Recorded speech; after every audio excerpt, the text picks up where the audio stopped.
Jessica, I see you, but I don't hear you. Maybe leave and come back again. Sometimes, like your phone, the audio doesn't connect right away, especially if you use the audio for something else. I don't know if you can hear me or not. I'm not hearing it, but I don't see your yellow go. Yeah, I don't see your yellow going either.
All right, can you hear me now? All right, yes, Yeah. yes, yes, yes.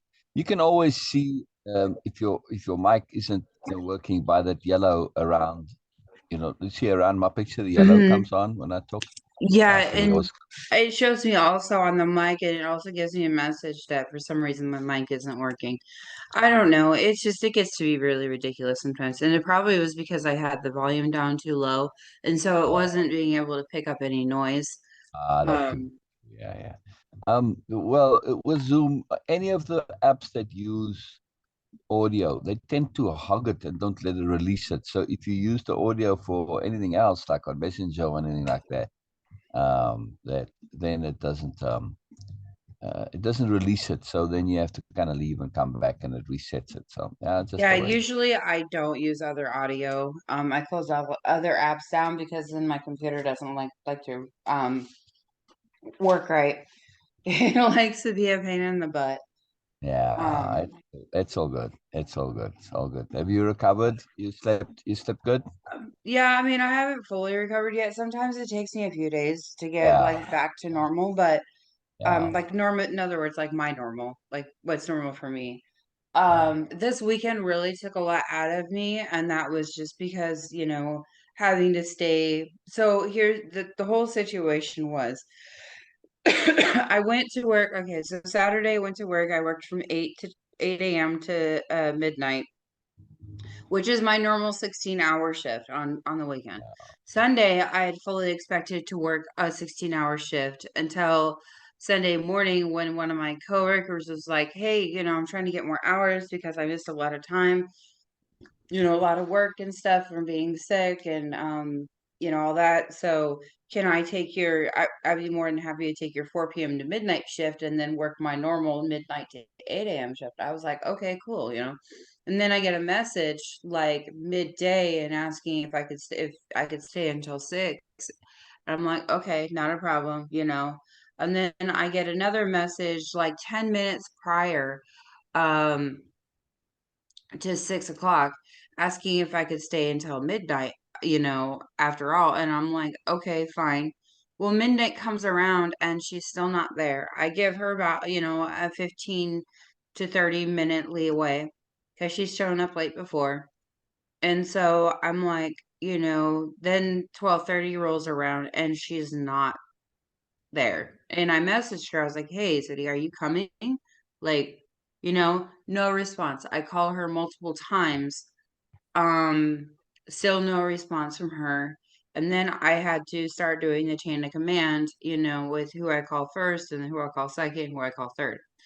Um, well, since the main owner, like the creator of this organization, um, is going into the Mayo Clinic because there's some stuff going on with him.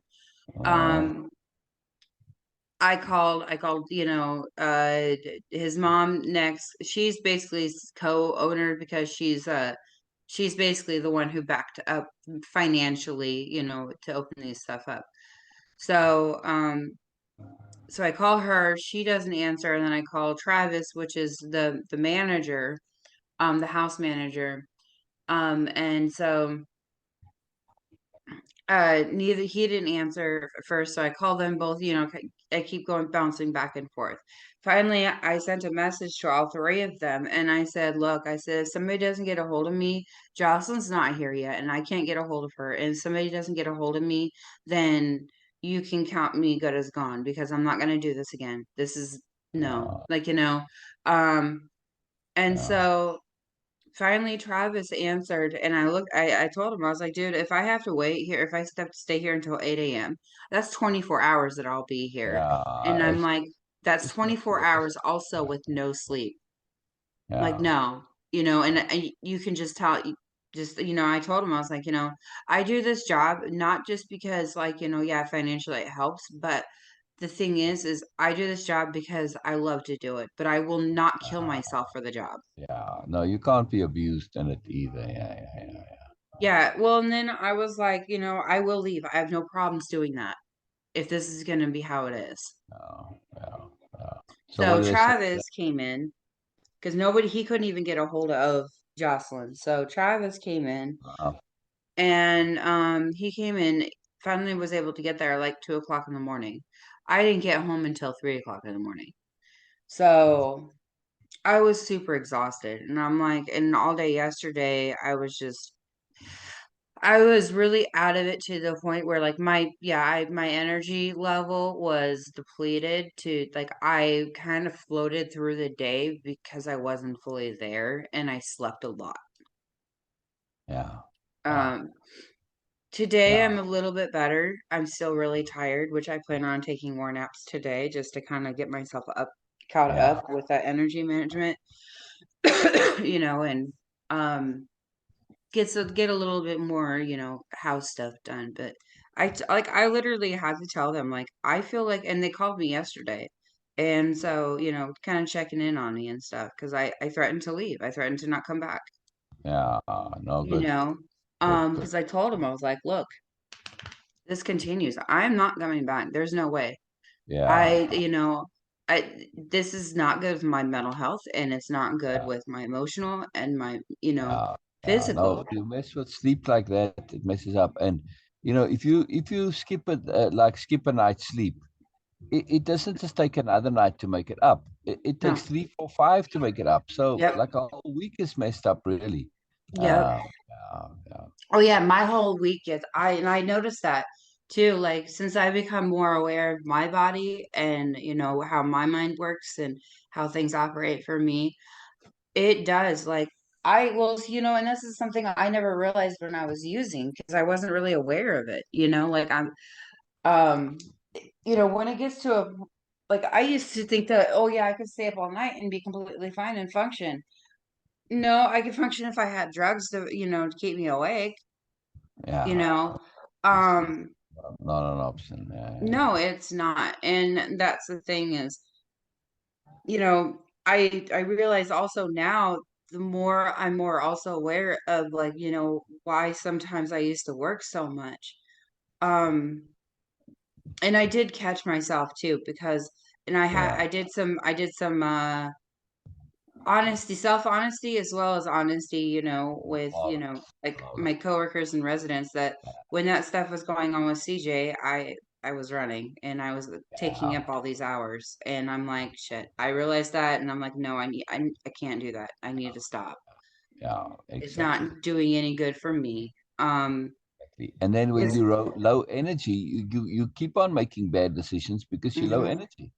It starts to feed on itself. yep. Yeah, And I'm realizing this stuff about myself and I'm taking appropriate action to um maintain what I need to maintain, for myself. And I told all, them, I was like, I love working with the guys, but I'm here, all here for the guys. I mean, if I wasn't, I wouldn't be calling the managers, just the house managers or clinical staff essentially, but they're the house owners. I wouldn't be calling them in the morning and saying, hey, please make sure that Connor gets his medication. Please make sure he also calls Lutheran Family Services to get his trazodone. You know, um, if I didn't care about the guys, then I wouldn't be calling them. You know what I mean? But yeah, I yeah, also told them that, look, I also need to take care of myself because this happened the last time. And both, even like Damien had confirmed it, like, this is why they lost me the last time. And yeah, Damien wasn't aware truly what was going on. Now he's more aware of what is happening and what's going on, and you know, he'll make somebody else do work a shift, or work their shift, and it's like, okay, whatever you've got going on can wait until when you're off work. yeah, yeah. Why are they struggling to get people to come to work? Um, One thing is because people just don't want to. People don't want to deal with the hours. Um, or some people are there just for the pay. They're not there, and so when they get their first paycheck, it's not what they wanted. And Mm, so I'm sorry, but when you're working for a private company, they're not going to pay you 10, they're going to pay you, 20, $30 an hour, especially when it's a nonprofit company. You're going to get paid 13 to $15 an hour based upon your experience, yeah, and your knowledge. And that's the thing is, like, if you aren't knowledgeable or experienced enough, then you're not gonna get paid that $15 an hour. yeah, And honestly, I think $12, even $11 an hour working an 8-hour shift, that's sufficient. yeah, Um, yeah, but a lot of people also get intimidated by the men, and I'm like, you guys, like, what are because some of them are like, there's guys that are crossing boundaries. Okay, what are you leaving open for yourself for them to cross that boundary? Because I honestly have no problems with any, even over at the transitional living house. I have no problems with those guys crossing boundaries with me. So what line of communication are you leaving open for them to see? Hey, look, maybe this person's interested in me. yeah, Are you crossing boundaries yourself? Are you being too friendly? Because you have to understand, these guys have been locked up in maximum security for years. Like, a lot of them were for years, and they also are addicts in recovery, which means that their brains aren't fully developed the way it needs to be right now. So they're gonna misconstrue things. So you have to be careful about what you say, about how you act, yeah, about the attention you give them. yeah. Yeah, Um, you have to be very, very, very precise and very diligent and very attentive to yes, everything especially you when you're do. working with them, Yeah, yeah. you know, Oh because yeah, none of oh these yeah, guys have any sort of other background, other than they got in trouble for a lot of drugs. Some of them were got in trouble for guns, but mostly all their offenses are drugs, yeah, yeah. or drug related. Yeah. Um, and so it's like I never have a single problem with any of the guys crossing any boundaries with me because I don't give them that room. I don't give them that open window of like of uncertainty or things like that. And these guys are going to misconstrue you being too nice. Yeah. I've seen it happen Yeah. multiple times with this company where women come in and they're like, "Oh, so nice, blah, blah, blah," and they open themselves up, and it's like, don't do that. You know, you have to be very vigilant about your words, your actions, the energy you give off. That last part again, I lost you on Oh, I said you have to be very diligent about your words, your actions, and the way you approach them, because their mentality is not like a full-on adult, yeah, because yeah, when you use drugs, you literally your mentality stays at the point where you started using drugs. So some of them have like, this 14, 15-year-old, teenager hormone mentality. Oh, I lost you too. yeah, yeah. Oh, there we go. I'm here. I'm here. I'm here. I'm here. Mhm. Yeah, you fine. Yeah, you fine. Yeah. But no, and that's the thing is that like I said that in the meeting too because and some of the women took offense to it. I was like, well, hey, the shoe fits. And Damien knows. Damien knows I'm gonna say it how it is, Yeah, yeah, how I see it. And I'm like, if you're gonna get offensive to it or, get offended to it about it, then maybe that's something that subconsciously your mind is like, yep, that's exactly what we're doing, and I don't like getting called out. yeah, yeah, yeah, yeah, yeah. I still So, think that they struggle to find people. They may have to increase their wages whether they want to or not. well, yeah, and I know. But the thing is that like plus there's also, the other problem is staff issues. Staff aren't able to uh work with each other, and I'm like, there's always so much drama going on, and it's like, dude, just leave it be, like Yeah, yeah. don't. So who manages the staff?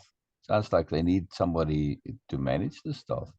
They have a house. They have a house manager for both places. They have a female house manager over at New Life, and then they have a male house manager over at the other one. But even the staff, they're all addicts in recovery themselves. So the minimum amount of years that you have to be in recovery is 2. And to me, I'm like, Damien, you need to kick that up to like 3. Reason being is because by the second year, they're still they haven't. First year, you go through all these emotions of different things. It's Mm, like you get hit with a tsunami the first year in sobriety.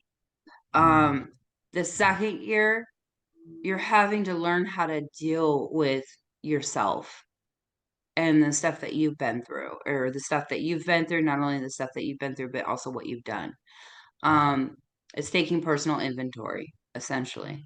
And because even the first year, the brain isn't fully healed. Because you do a lot of damage by adding those extra, chemicals into your brain. It literally looks like Swiss cheese.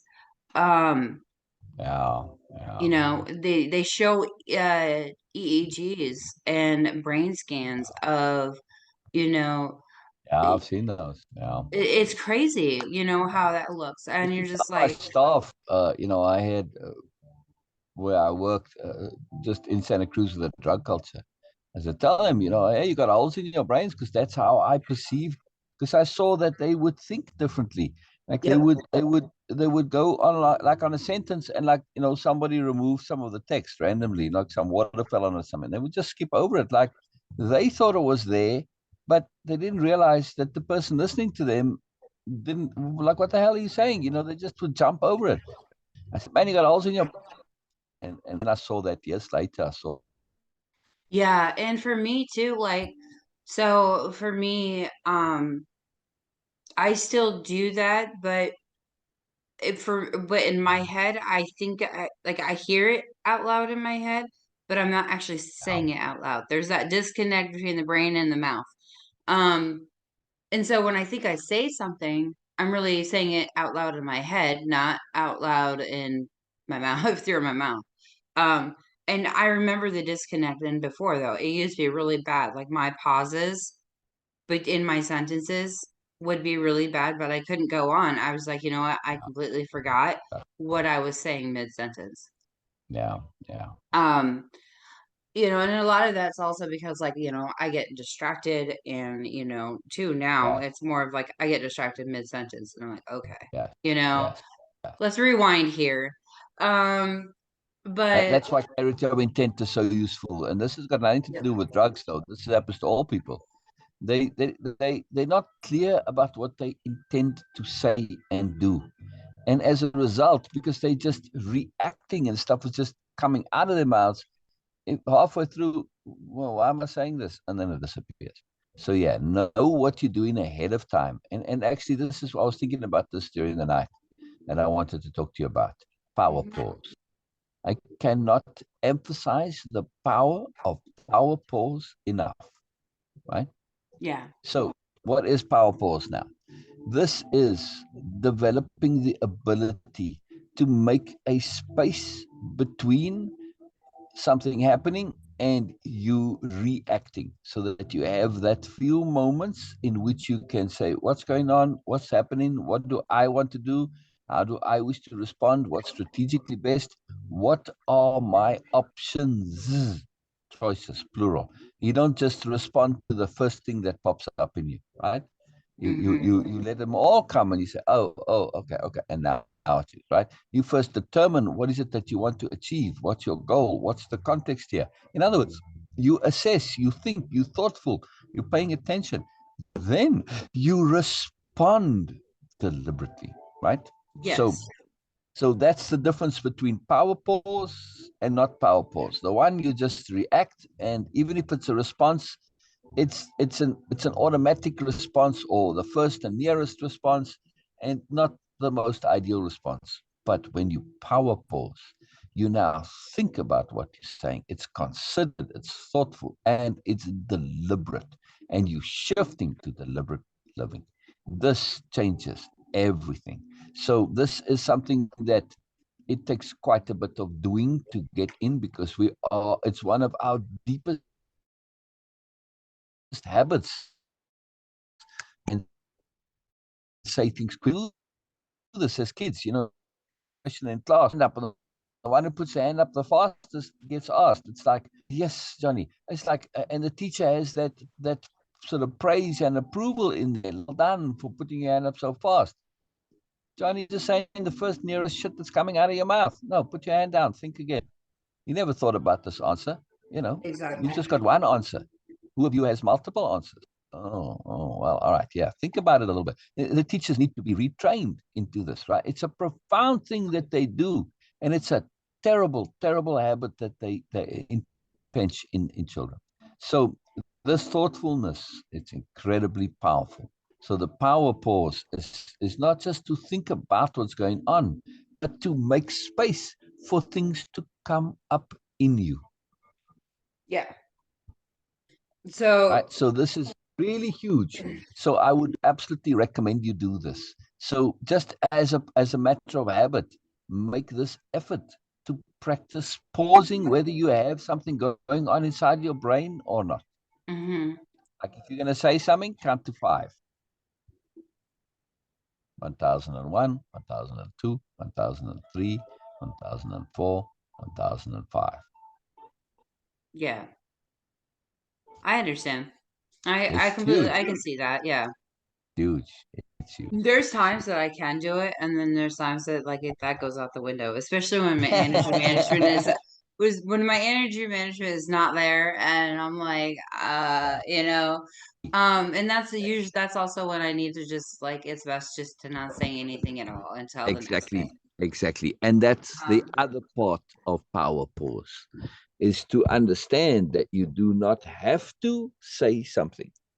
Yes. Hmm. Sometimes you can just keep it.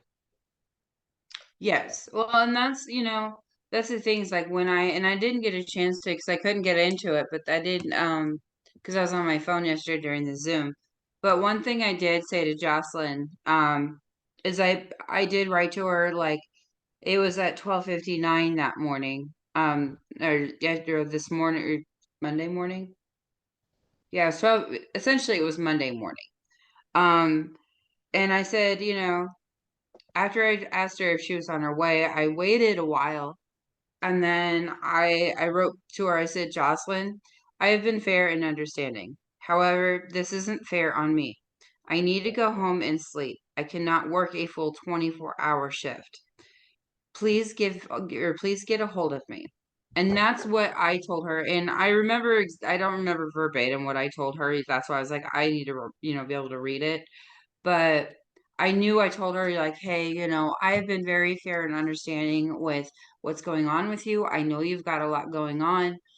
Um, However, I feel that, and that's what I was telling her, is like, it's not fair on me. In other words, I feel like you're taking advantage Oh, of, you know, of this situation. And I'm not, I don't appreciate it.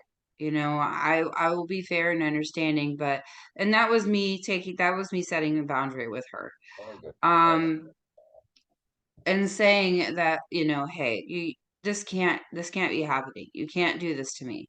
I would never do this to you. And I'm very fair and understanding. However, this has gone too far. And now Jocelyn is a fellow tech, yes? Yeah, Jocelyn is the one who did not show up for her shift. Yeah, yeah. See now, how come you texting her and not some supervisor? Well, because I'd waited an hour because she's shown up late before. So I've waited an hour um to start calling my supervisors. And then by 1 o'clock, that's when I started blowing everybody's phone up and was like, okay, somebody needs to do something with this, because like the first phone call I gave them all was, I left a message saying the same thing, letting them know that Jocelyn isn't here yet.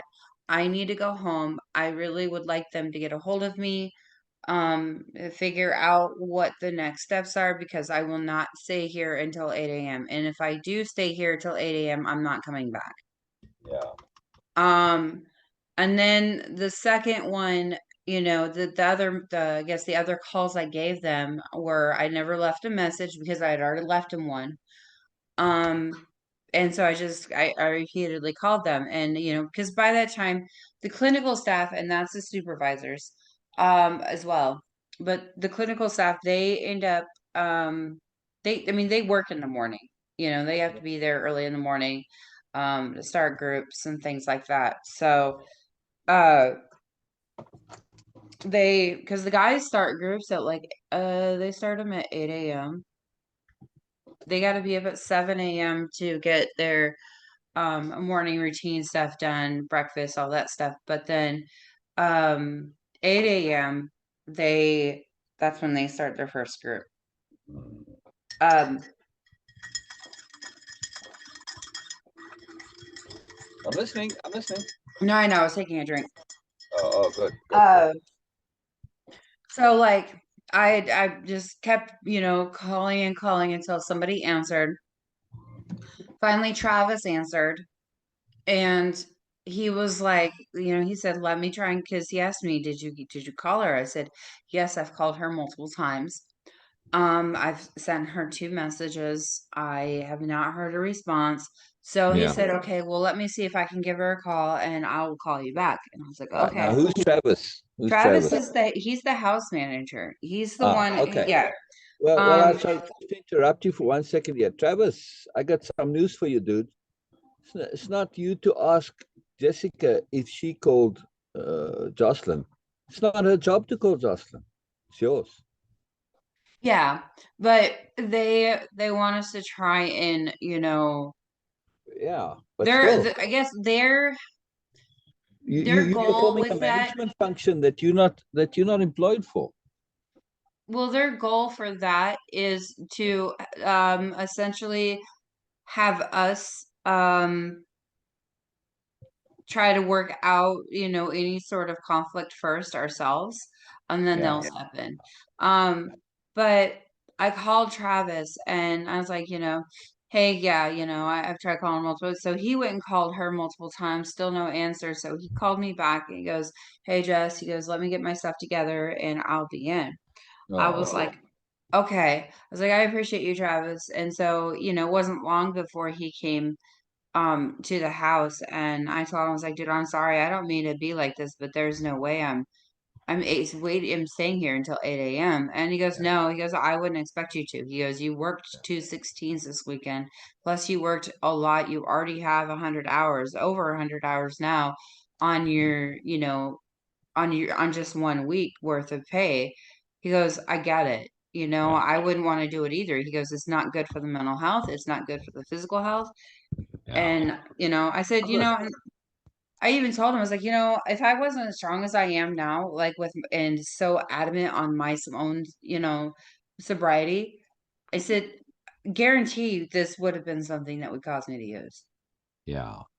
This would have been one of my trip, like, oh, hey, yeah, I'm pissed off. Now I'm going to go use. Um, and Interesting. Very interesting. because it would have just like, it's one of those things Ah, like, and my yeah, mind goes into a put you over the vindictive edge. mode Yep.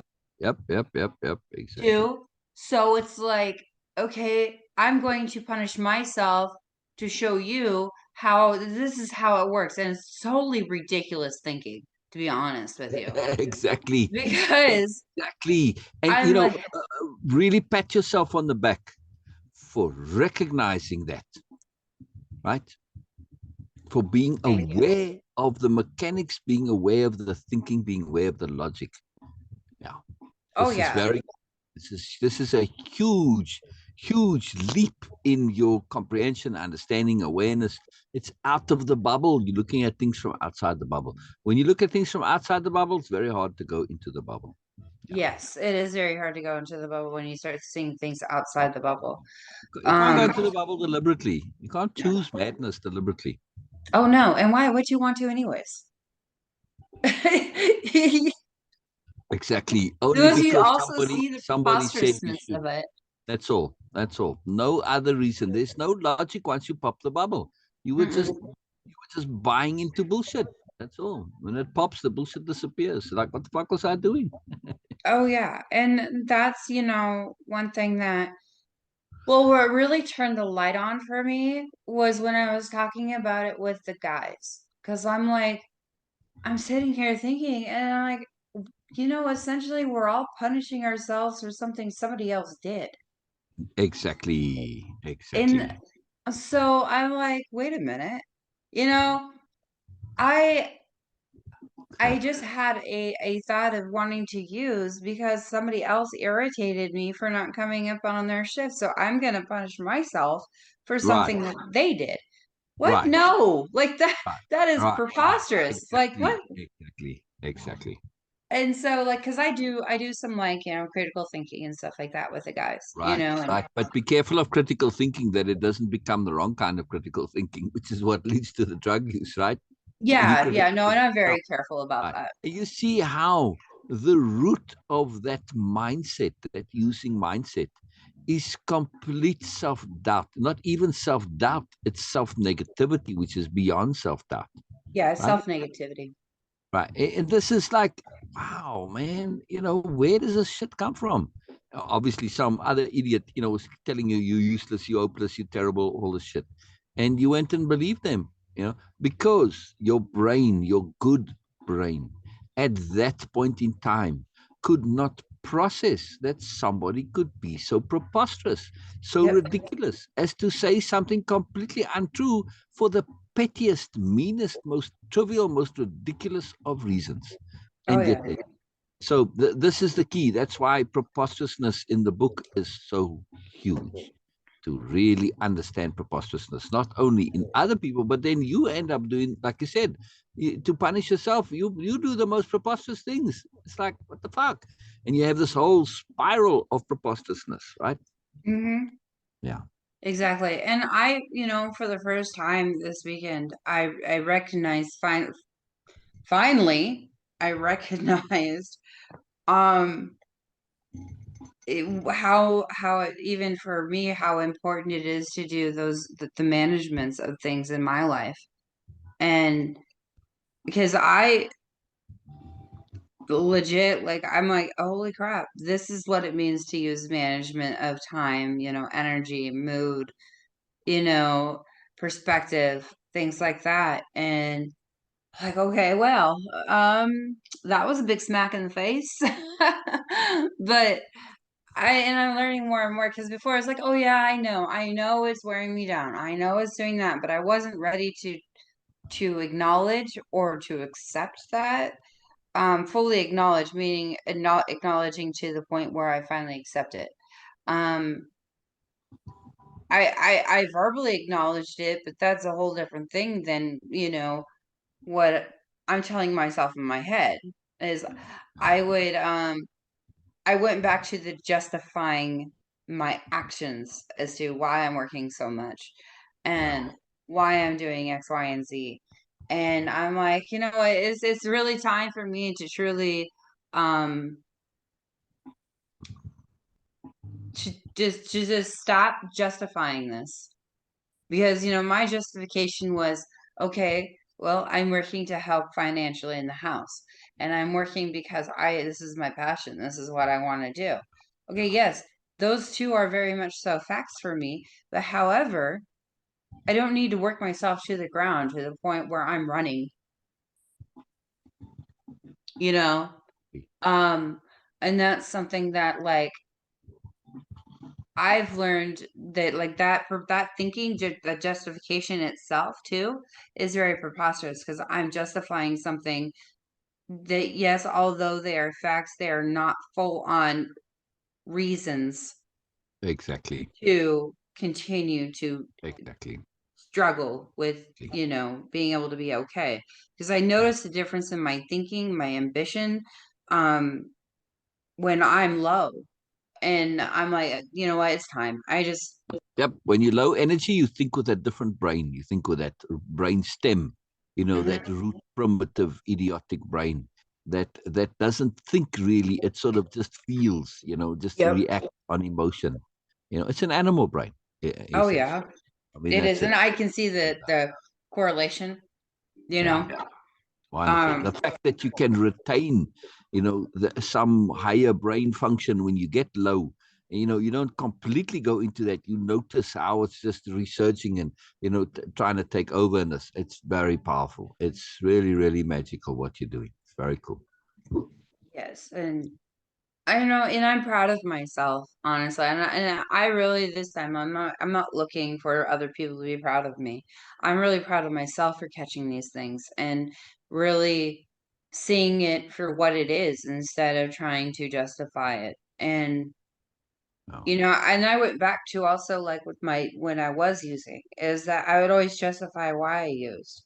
Oh, my brain is just, it's running too fast. I need to silence it. I don't want to have to think about all these things. It hurts too much to feel. And, yeah, I can still function while I'm using.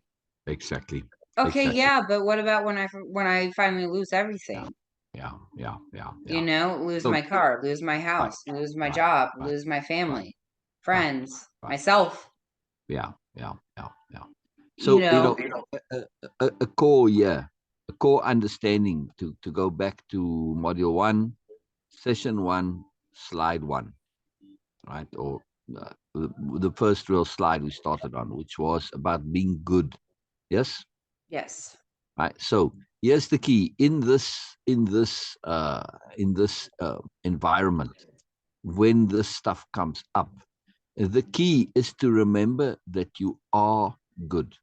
Now, and this can come up with your residents too. They say, yeah, but I've done lots of bad things. I didn't say you behaved good.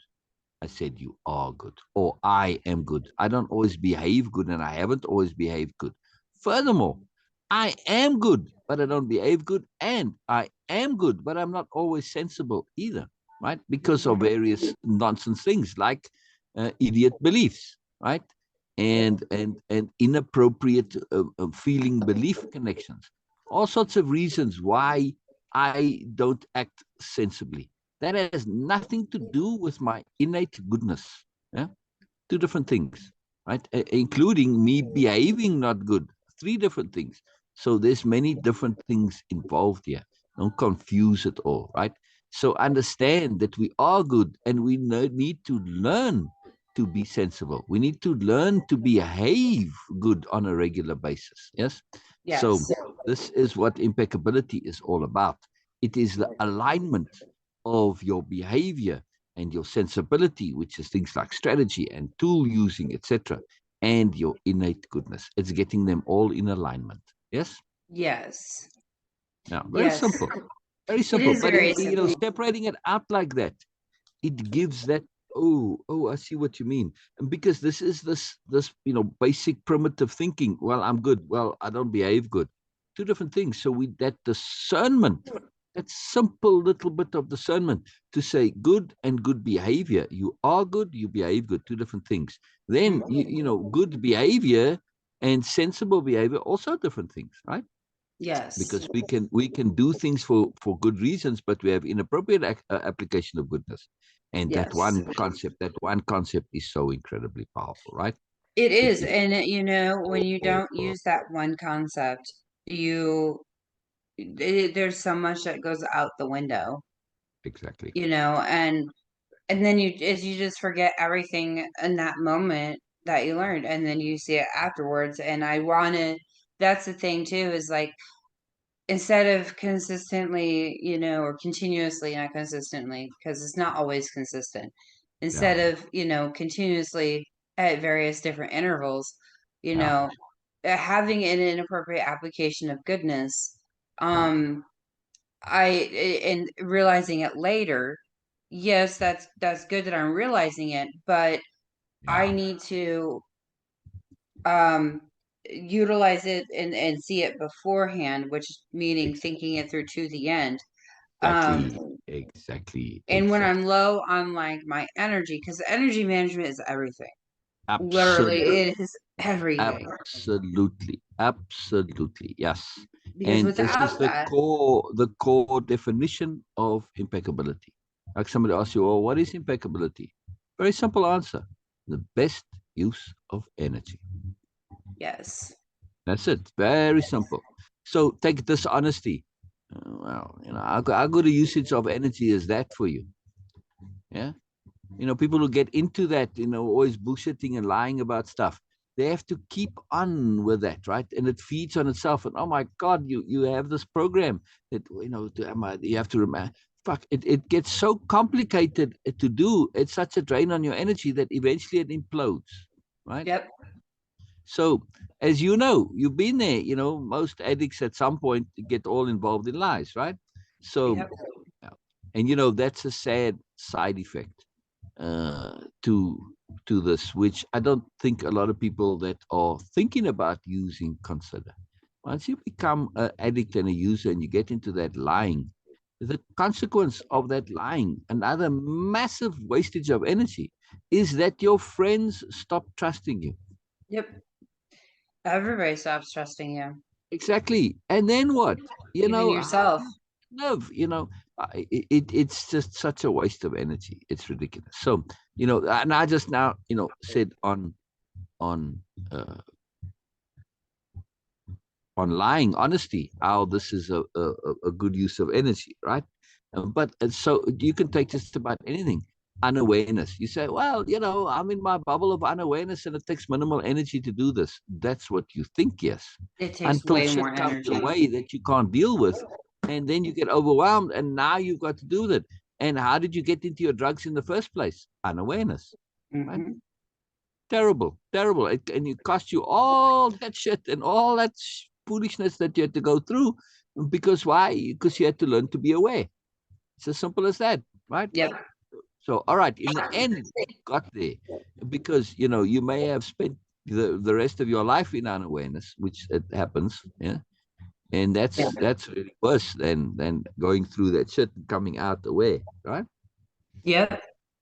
And of course, there isn't this, yes. when we start to be aware, we feel like we've woken up and we're enlightened. Yeah, you'll never hear me use that, I've awoken, or, you're enlightened. No, it's just a start. It's just a start, right? So people run away with this, the contrast between their emerging out of unawareness and getting that first little taste of awareness. And they think suddenly now they're a new guru or whatever, they just feel like they're something special. No, bullshit. That's just ego. You still know bugger all. You're just aware that you know bugger all. That's the only damn difference, right? Oh yeah. Well, and that's the thing too, is for me, like, so when I do catch myself doing something that is either, misuse of energy management, or, time management, or unawareness, or misuse of awareness, basically being unaware. I don't get down on myself anymore. Nah, What I do is I'm like, okay, well, that just means that I need to work on that more. I use it for leverage. I don't use it anymore to punish myself or to get down on myself and say, what, I fucked one, up, might as well one. keep going now because I already did the damage. Yeah, That's another preposterous thought process, is that, I already did the damage, might as well keep going now. If I don't go big, might as well go home, type of thing. Um, exactly. Exactly. and that's why I do not like, and I'm not gonna say I hate, because I don't necessarily hate it. That's too Good, strong of a good, word. good, good catch on your language. When you do that, always appreciate it and Yep, emphasize it so that you retrain the brain. Say, oh, good brain. Well done, brain. You really got to emphasize appropriately. Give it that feedback. It's very important. Very, very yep, important. and that's why I was saying that out loud, because that's how I Fantastic. process sometimes. Um, but so I don't like the phrase "go big or go home." Yeah, yeah. Reason No, being is because that can be taken way out in left field, yeah, and you're just like, yeah. oh, I've already gotten this far, I might as well keep going. Right, right, right. It is a consequence of a very, very foolish bubble, limited awareness, belief, ideology, conceptuality.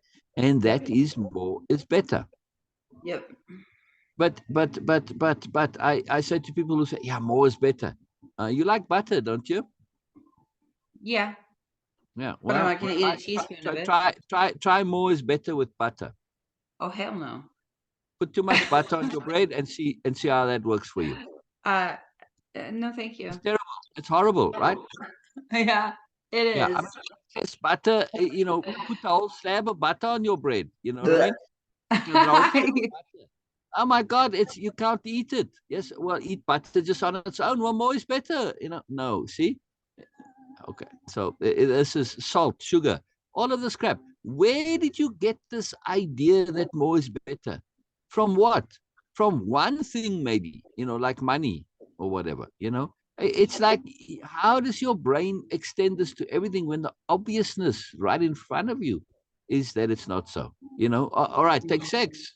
Too much sex also screw you up big time, right? So, even too much money will screw you up big time too. So there's all things, too much, no good. It's all about appropriateness, right? So more is not better necessarily. It might be, but not necessarily. Depends on the circumstance, right? It definitely depends on the circumstance. And there, in our minds, we can create that really fine line between the two. When in reality, the more you're aware, the thicker that line between the two gets. Exactly. So this is something that somebody who does believe in that logic. It's like, dude, you buy into this, and you say more is better, but you don't actually live it because, well, you don't use more is better with butter and salt and sugar and ketchup and mustard and everything, with your condiments, with your food, with sex, with most of your life. You don't use this, like sleep, you sleep. So in almost every single thing that you do not use this philosophy that you say, and you push it so profoundly. More is better, more is better. You really believe this, but yet you don't live it. Uh, Pay There, attention, yeah, connect. See? yeah, and that's the thing, is like with an active addiction for a person, that becomes a constant mantra in life is more is Exactly. better, and you Exactly. use it in Exactly. all the things that are Exactly. extremely harmful. Exactly. And Exactly. So yeah. Sorry. Sorry. Go ahead. Go ahead. Go ahead. Go ahead. and so it could also, once you become sober though, like it could also go into the aspect of more food is better, more sleep is Correct. better, Correct. more work Correct. is better, Correct. more, you know what I mean? You're just basically trading one addiction for Exactly. another one that doesn't seem so Exactly. harmful, Exactly. when in So reality it is, because if right. you sleep too much, you become Right. more depressed. Right. So this is the point I want to make is about beliefs and unchecked beliefs.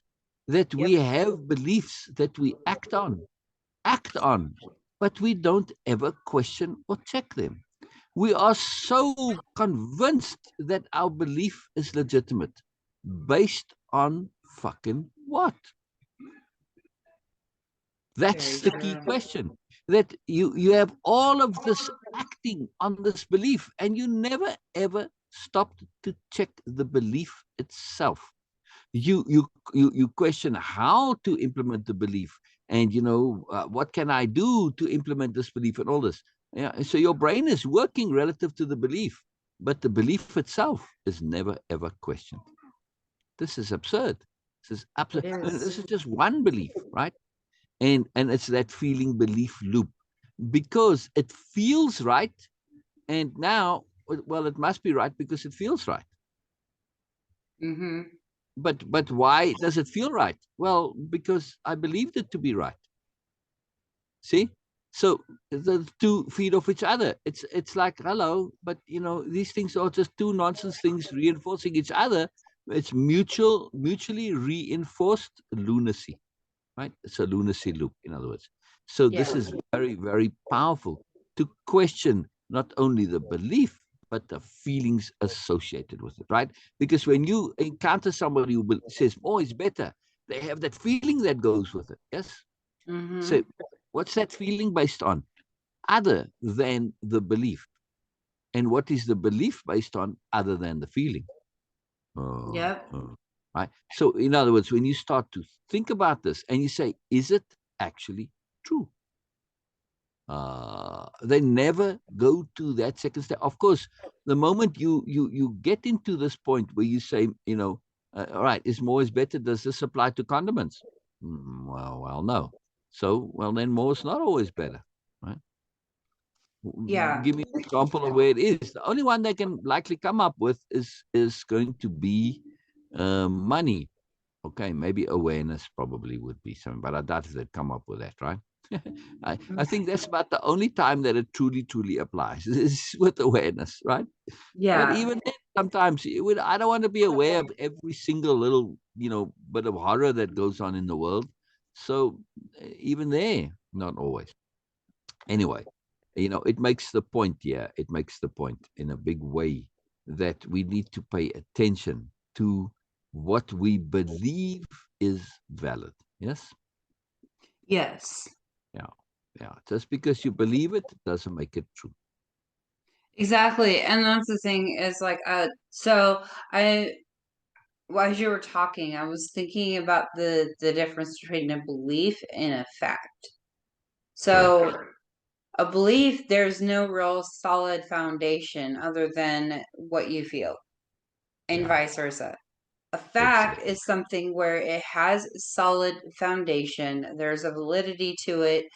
There's, it's obtainable. You can Yeah. Yeah. see it, you can feel it, you can hear it, you can smell, things like that. That would be like a fact. Um, Yeah. However, we have to be careful because sometimes our brain likes to play tricks on us. Um, Exactly. you know, Exactly. or you think you smell something, really isn't that what you smell? Exactly.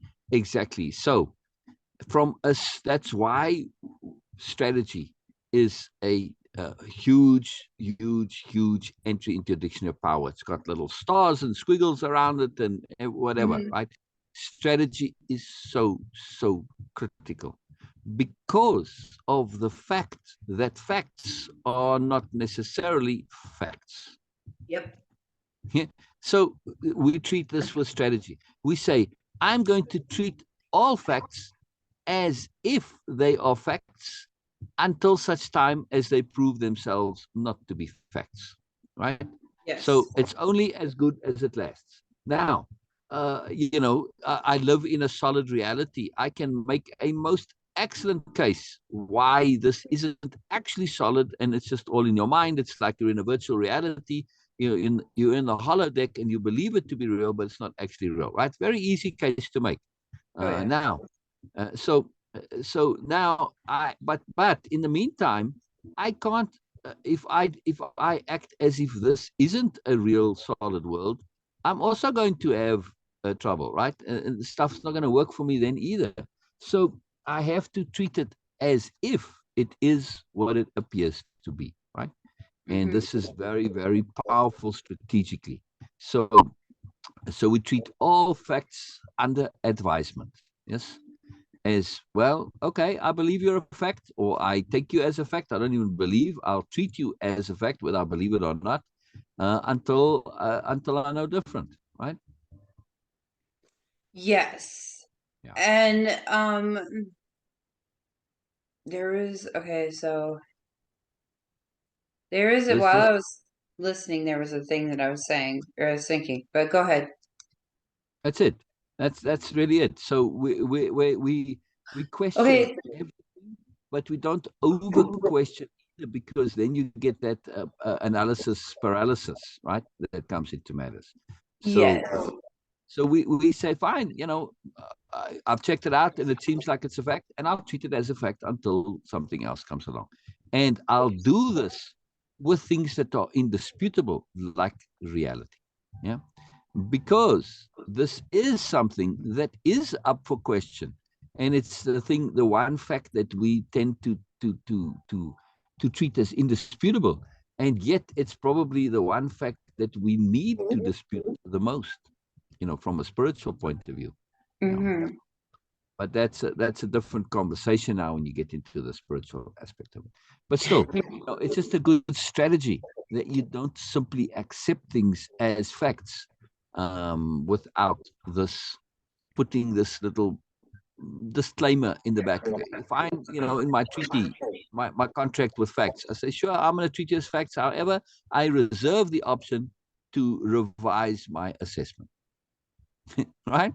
So I trust that reserve it's the a option fact. to revise my assessment. Yeah, Yes. So the words that came to my mind when as I'm listening are trust that it's a fact without trusting that it's a fact. exactly. Trust without trusting. Exactly. So in other Exactly. words, But see it as a fact with right, caution because right, if you do right. it with caution, you're leaving that openness for something to prove one way or the other. Exactly. You stay open. That is it. In other words, I'm going to treat the facts 99.9, but not Okay. 100, because I don't want to be closed.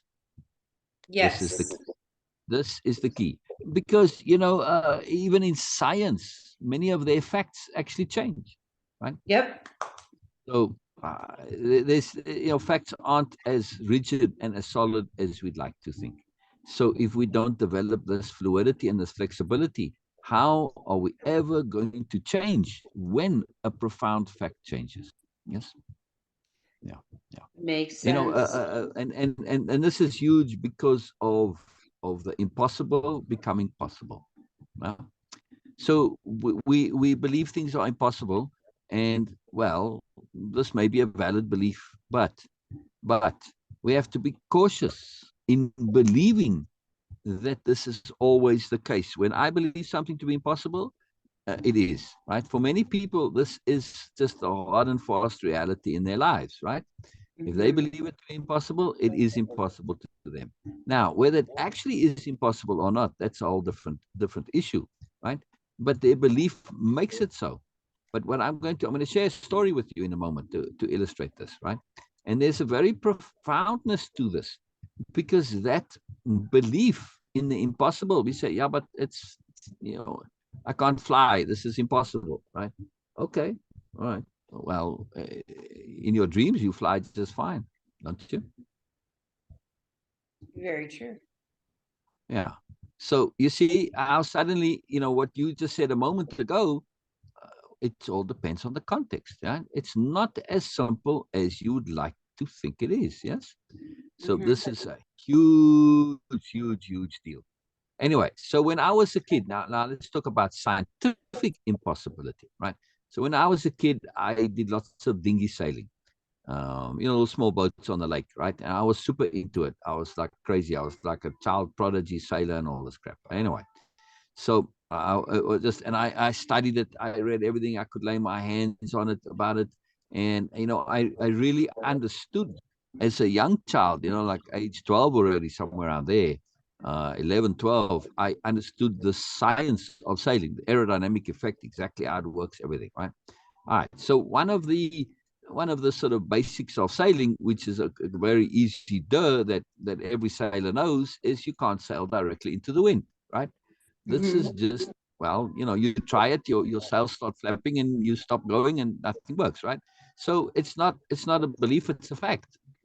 And this is just, well, you can sail close to the wind, like you can get up to maybe 15 degrees into the wind, which is pretty amazing in itself, right? I mean, to me that was always magical, that you could use the force of the wind and go like a force that's coming at you. You use that force to go into the force. It's like, Mhm. hello, how the hell does that work, right? Really Mhm. crazy, right? But anyway, so but then a few years ago, I came across an article in which this guy had built a craft that sails directly into the wind, right?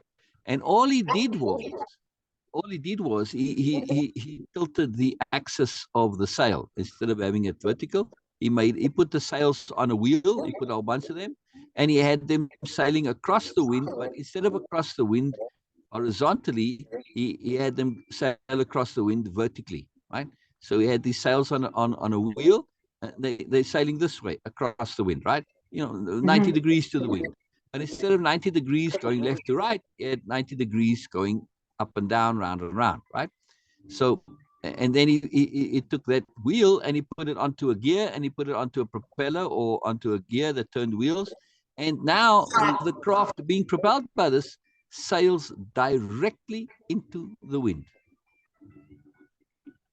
Okay. right? Something that any scientist, any sailor, anybody of common sense would have told you, no, it's impossible. All he did was reconfigure the layout, the axis, the planes of things. He made it work, sailing into the wind. It's quite incredible. Yeah. That is So very incredible. it's huge, and so simple, right? He just changed the axis. That's all. Just change the axis of the way the thing moves, right? Very, very, very, very simple. Yes. It So, is. and this is something, the technology is something that could have been done back in Roman days, whenever, right? Uh-huh. Yeah, yeah. So they could have sailed back then already, if only they just thought of it, right? So nobody thought of it. Nobody believed it to be possible. Well, they didn't understand sailing, in back in those days. Most people, when they think of sailing, they think, oh, the wind pushes you. But actual sailing is an aerodynamic effect. Actually, to be pushed by the wind, to go directly with the wind directly behind you, is the slowest form of sailing. Isn't that amazing? You would think It it would be is, the and I fastest. can see how it would be. Right. It's slowest. Why? Because you're just being pushed by the wind. You're not utilizing the aerodynamic effect of the wind. Now, here's where it gets interesting, right? So the way sailing works is that shape of, it's like an aeroplane's wing shape, right? So as this happened, the wind goes faster around the curved side than around the hollow side, and it creates a little vacuum in between the two, and the vacuum pushes on that sail. Now, if you take like a tray and you stick it into water and you try and push it sideways, right? With the flat side, right? It's hard to do that, right? You got lots of resistance, correct? Yes. Now, put your hand on that tray and push into the water, and then angle your hand just ever so slightly, but you're still pushing in the same direction. What happens to that tray? in the way you angle it, it starts to slide towards that angle, correct? Mm-hmm. That's how sailing works. The force on that sail is actually almost kind of 90 degrees with a slightly little bit more to the front of towards that sail. But now that force is pushing the boat because it's got a keel. It's pushing it, it's trying to push it sideways through the water, but there's that slight bit of forward force, right? Which now, instead of that thing pushing square, it makes it go forward. See, because that's the path of least resistance. Yes? Yes. Right. So that's how sailing works. It's all this aerodynamic effect. And so now when you do this, you're utilizing these forces and you leveraging them to get more. But there's even more magic, right? So you have the wind that's coming at you, right? Which is air being moved. But also, as you move through that air, you create extra wind through your movement. Yes. You do. So think of it when you drive through a car and you put your hand out the window, yes, and you feeling you feel the wind that you've created. It's a still day, there's no wind, yes, and you Mm-hmm. feel that wind. Now, let's say you drive a little bit further and there's a breeze that's going across, right?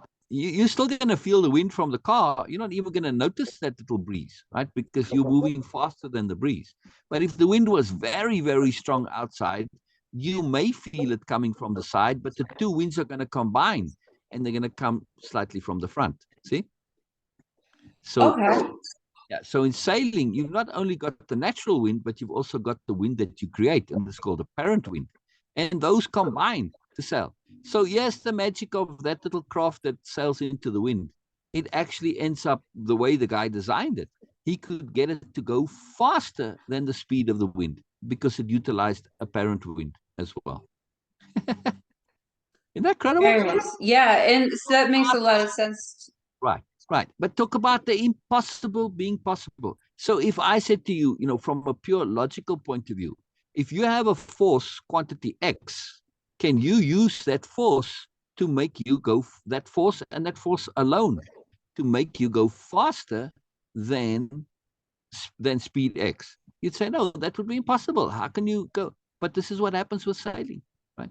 Because you're utilizing the air that is inherently there and your movement through it, you create a plan. It's incredible. It's just too magical. It's too magical, right?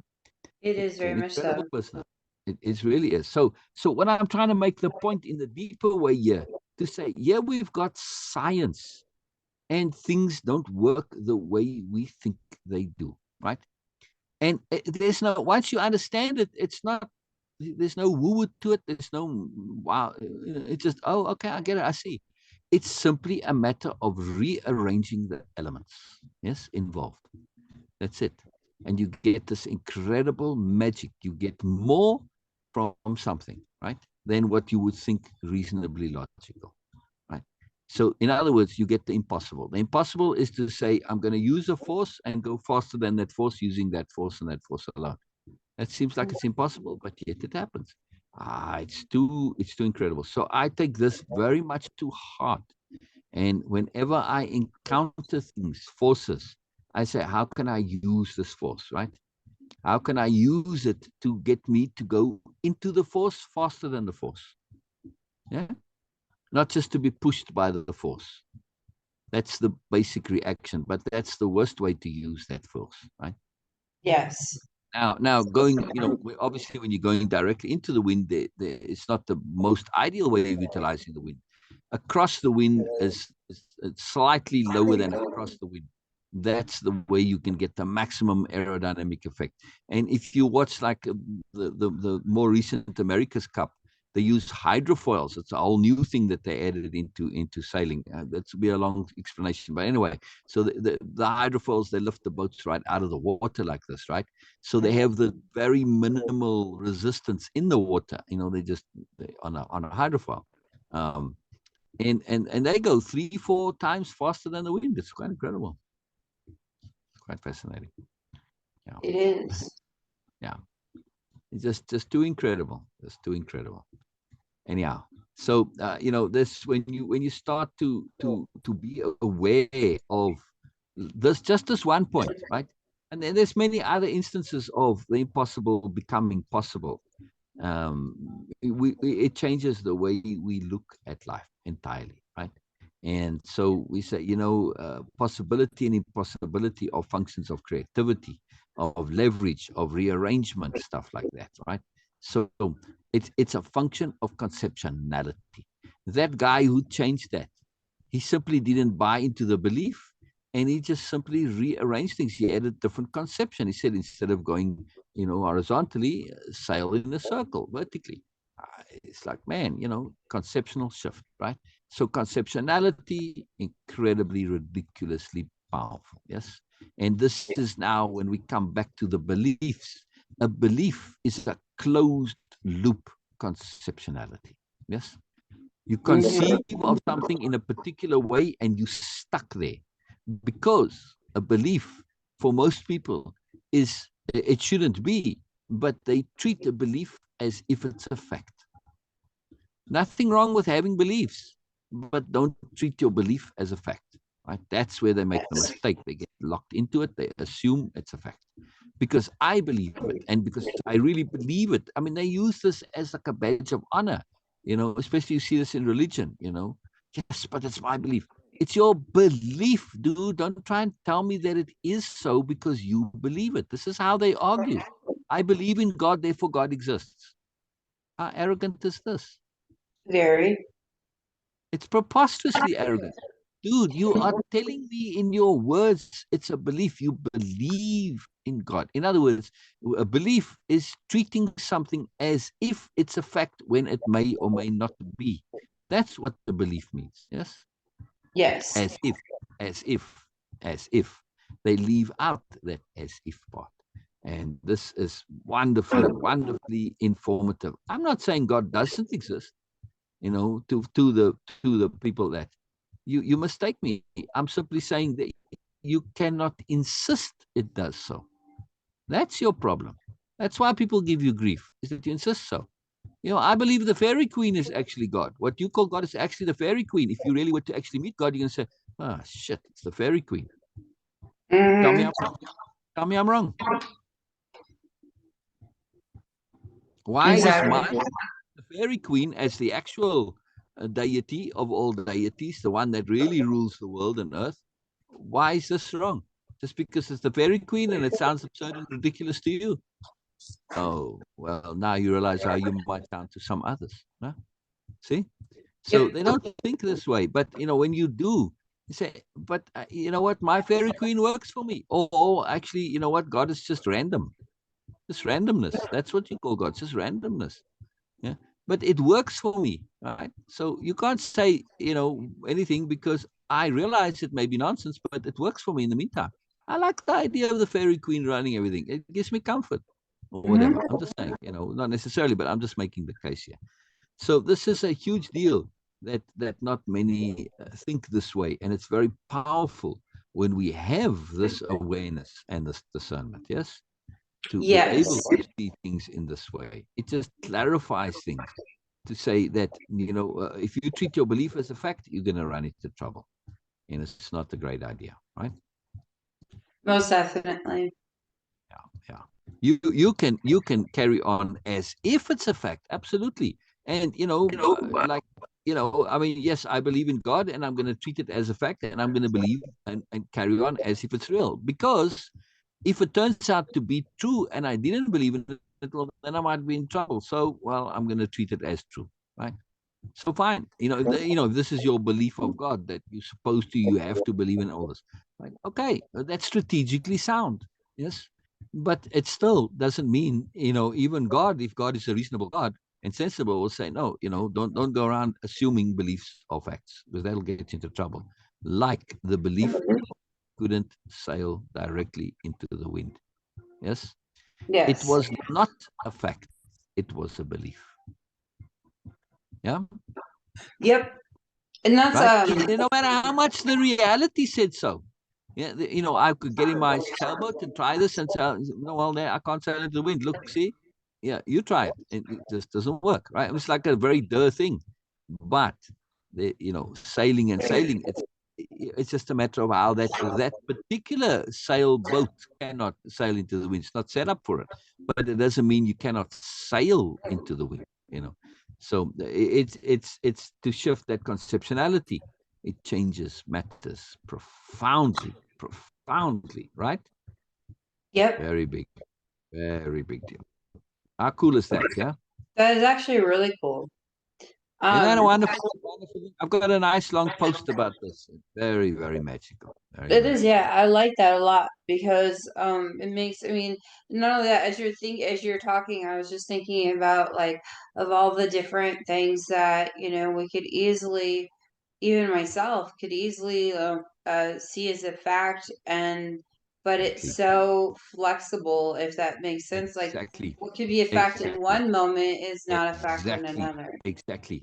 Exactly. So that that guy who did this, he may not have done this consciously, but essentially he perspective shifted on sailing into the wind, right? And he Yes. thought things through to the end, right? And but the perspective shifting is the key because he just rearranged the elements, right? He shifted the Yes. context, he perspective shifted on the issue. So yes, you can't sail into the wind when you sail a setup in this particular configuration. That's not going to work. You need to reconfigure it. So the perspective shifting is what makes a difference, right? And then, of course, once he started on this idea, he took it to the end and he thought it, and there we go. So, those two tools are huge, but we're adding a third tool here is not to believe your beliefs, right? Yes. At least to the extent that I'm not going to treat my beliefs as facts, right? So to say not to believe your beliefs is just a mnemonic device. It's not, technically so. It's just kind of like, oh, I can remember it, right? But to not believe my beliefs, wow, this is really powerful, and especially for people that are caught up in bubble psychology still, and and living in the world of should and stuff that's been pumped into them from God knows where. To have this, oh, don't believe my beliefs, man, this is very powerful because now you start questioning everything, and this is super huge, right? So when we have this sophisticated understanding that what we treat as beliefs, we're treating them as facts when they're not, and even Hmm. facts aren't necessarily facts, right? Some things that are facts or masquerade as facts, like sailing directly into the wind, it's not a fact, it's a belief. And likewise, that's a very scientific, hard and fast things. People will have shown you the math, and they would have given you all the science reasons why you can't sail into the wind. Yes, but it's not actually Yes. true. So this is to me, it's such a life-changing story, right? It's completely life-changing because it makes you realize that, holy shit, if it can be with that, what about everything else we treat as facts? Yes. In some context, I mean, the key is context, right? This is why I remember when the word context came to me, it was almost a spiritual experience. It was such a big deal when we understand context, like it was in context, yes. In that particular context of that sailboat, it doesn't work. But it's context that's the limitation, not the concept itself. Yes. Yes. So in context, like I said, I can't fly. Well, in the context of this reality, maybe. Yes. Or, well, maybe this reality is a function of my perception, and all I need to do is shift my perception, and then the reality can shift. See, so many factors involved, so Oh many yeah. factors involved. And There when we are. start thinking in this way, we open up the whole universe. Yes. Yes. And I don't know where this story came from, but it really hits home like with the beliefs, and also how we can not only, we can do essentially a lot of harm even to our own physical self. Yeah. And the reason being how I say this is because it brings me back to a story that I heard um years ago, and it was about, so there's this guy who was um working on a train, and he was going into one of the freezer cars, and the door ended up shutting on him. Well, he had it, Yeah. you know he ended up believing I'm in a freezer car. It's freezing in Ah, here. I can't get out. There's nobody, even though there's nothing on for to help the freezer car stay cold at yeah, all. There was yeah. no cooler, nothing. He And believed it so, was cold and he died of cold. Yeah, yep, he died because he was frozen. He froze himself to death yeah, yeah. because he believed it was cold. Have you heard that story? Yes, yes. I'll tell To you a me, worse version of that story. it is Yeah, literally like it really it really does hit home as to how much our belief systems can be detrimental and how they can affect so much, even our way of life, even our life in itself, our yeah, physical. Like, I can believe that I have a mental health issue, so therefore exactly. I'm gonna believe myself into a mental health issue, you know what I mean? Like Exactly, that. exactly. I'm gonna believe myself into the locked freezer. Yeah, Yep. And that's the thing is, it does. I believe I'm a bad person, so I'm going to make myself into, because of that belief, it's going to cause me to be a bad person, type of thing, and that really does affect like how much our beliefs really do affect so much. And breaking away from that belief set, like belief context, like belief content, things like that, and that thinking really can help us out in so many ways. yeah, Um, because you can believe yourself into death. You can believe yourself, you know what I mean? And that's like, yeah. holy crap. Yep, That yep, other yep, brings yep, to yep, the yep, the yep. other How do we aspect. know? How do we know belief death is a fact? Death It's just isn't a a fact.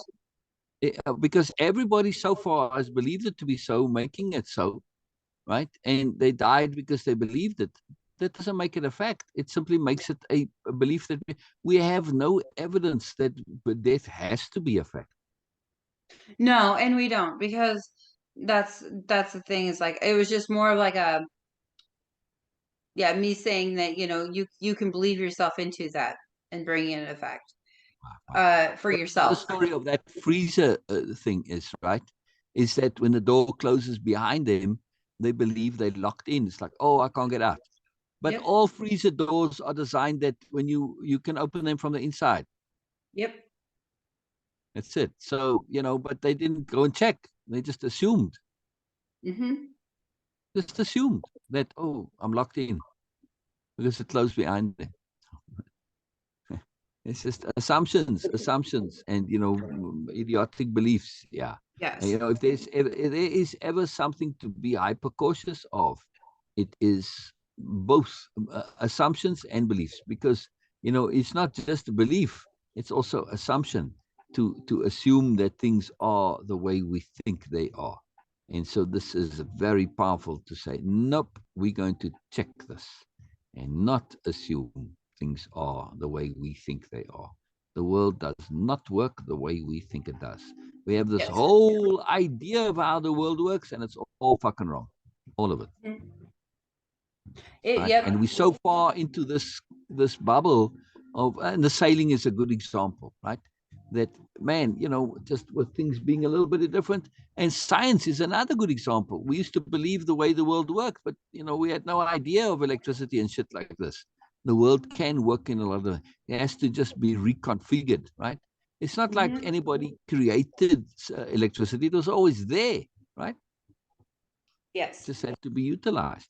So lots of other forces and energies in the world, like electricity, that are there, that simply need to be utilized. Yes. Yes. Yeah. Yeah.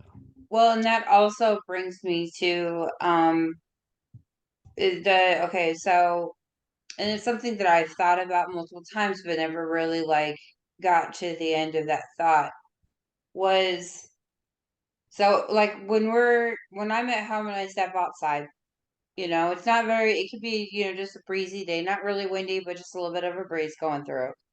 And so, like, as I'm, and you remind me of this because of the force of the wind. Um, and the velocity of things, as well going with that. So, I could be walking down, our street, and then I get to which is called O Street, which is the main street that runs through Lincoln. Uh-huh. Um, so I could be walking down, and then I could go to O Street, and it's so much windier there. However, I Interesting. think the wind had changed at first. Like, I'll think the wind had changed. Like, it just got, how is it not so windy at where I live? But it's windier where, on O Street. I did not take into consideration the fact that the velocity of speed of the cars, as well as the breeze and the wind that the cars make themselves, by driving past, will create more of an upkick of wind. It Yeah. doesn't mean that the wind itself changed. Yes. Yes. Yes. It Exactly. means that there's other factors that play into Yeah. where it feels like there's more wind. Yeah. Because O Street is super busy. I mean, there's never a time when there's not cars going, Yeah. down there all the, like that. Whereas my street, it's not all that busy all the time. Yeah. And so I'm just like, when you were talking about that and the sales and, the car, like you can stick your hand out the window and stuff and you can feel the wind, Right. like, Apparent um, wind and natural wind. Yeah. Yeah. yeah. And I didn't think about it that way at first. I mean, I figured it has some sort of, you know, um, factor into it, but I didn't really like see it as uh, the contributing fact, like the one, Yeah. Yeah. the contributing factor to the upkick of wind. I'm like, how is this even possible? That would be like the question I always tell myself. How is this even possible? Like, it makes no sense to me. And Okay. I'm like, okay, well, now as you're talking about this and the sailing, as well as when you told me about the sailing and how he made it into like something that worked with him, not against him. um my instant thought was, well, you changed the way the sales are directed, you know Exactly. and Exactly. that was my initial thought, like, okay, you change the way the sales are directed, and then it will help you work with the wind, not Right. against it. Right. And if you look at like old timey sailing boats, like the very ancient ones, like say the Vikings, right? Yep. The nature of the sail was different to modern sails. They don't have that aerofoil effect, that like a wing shape, Mm-hmm. right? They just were designed to catch the wind as much as possible and be pushed by the wind. There's no conception of the aerodynamic effect.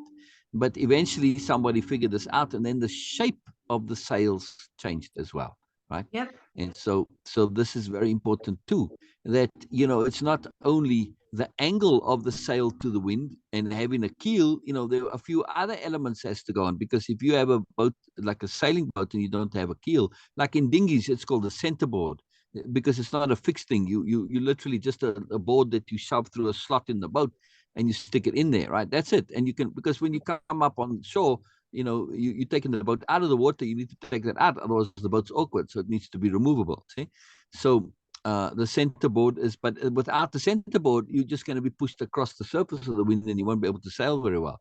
You need that centerboard for the resistance. Where you're going sideways, and the car goes sideways and finds the path of least resistance, which is forward. You see, so that's the centerboard is a very key element. So you need, for sailing, you need two critical elements. You need that centerboard or keel to give you that resistance, the sideways resistance that gets transmuted or shifted into forward, and the shape of the sail. Those are the two key Mm-hmm. elements. Right? Exactly. And that's the thing too, Strategy, in is other words. It's all yeah, strategic very strategy. strategic. And Exactly. that really kind of kick started, my thought process on how all of that Exactly. works. So Exactly. that's how my brain operates. Like, when there's Wonderful. one, idea planned with it, I really think about it, and then I'm like, oh wait, but there's another option. And that's how I've learned that there's other options when I truly think about the Exactly. situation or the Exactly. context of something. I'm Exactly. like, but I can Exactly. get this to work with me, not against me. Right. Exactly. Exactly. So, and also to not assume that the way things appear to work, like the average person, you ask them was sailing, and you say, well, which would be the fastest way to sail? They say, well, with the wind directly behind you. That would be the obvious common answer of somebody who doesn't know the details of sailing, right? Mm-hmm. The obvious logic, the simple thing, but they'd be completely and utterly wrong. Yes. Oh yeah. Right. Right. So, I mean, No. that would, if you didn't have an aerodynamic sail, yes, then maybe, yeah. But, as soon as, when you talk about modern sailing, like, you could stand on a side of a shore and you could say, okay, and they would assume this, but they would be wrong. So this is the key here is for me conceptually, is to not assume that the way forces are, that going with a force is necessarily the most ideal, most optimal way. It isn't.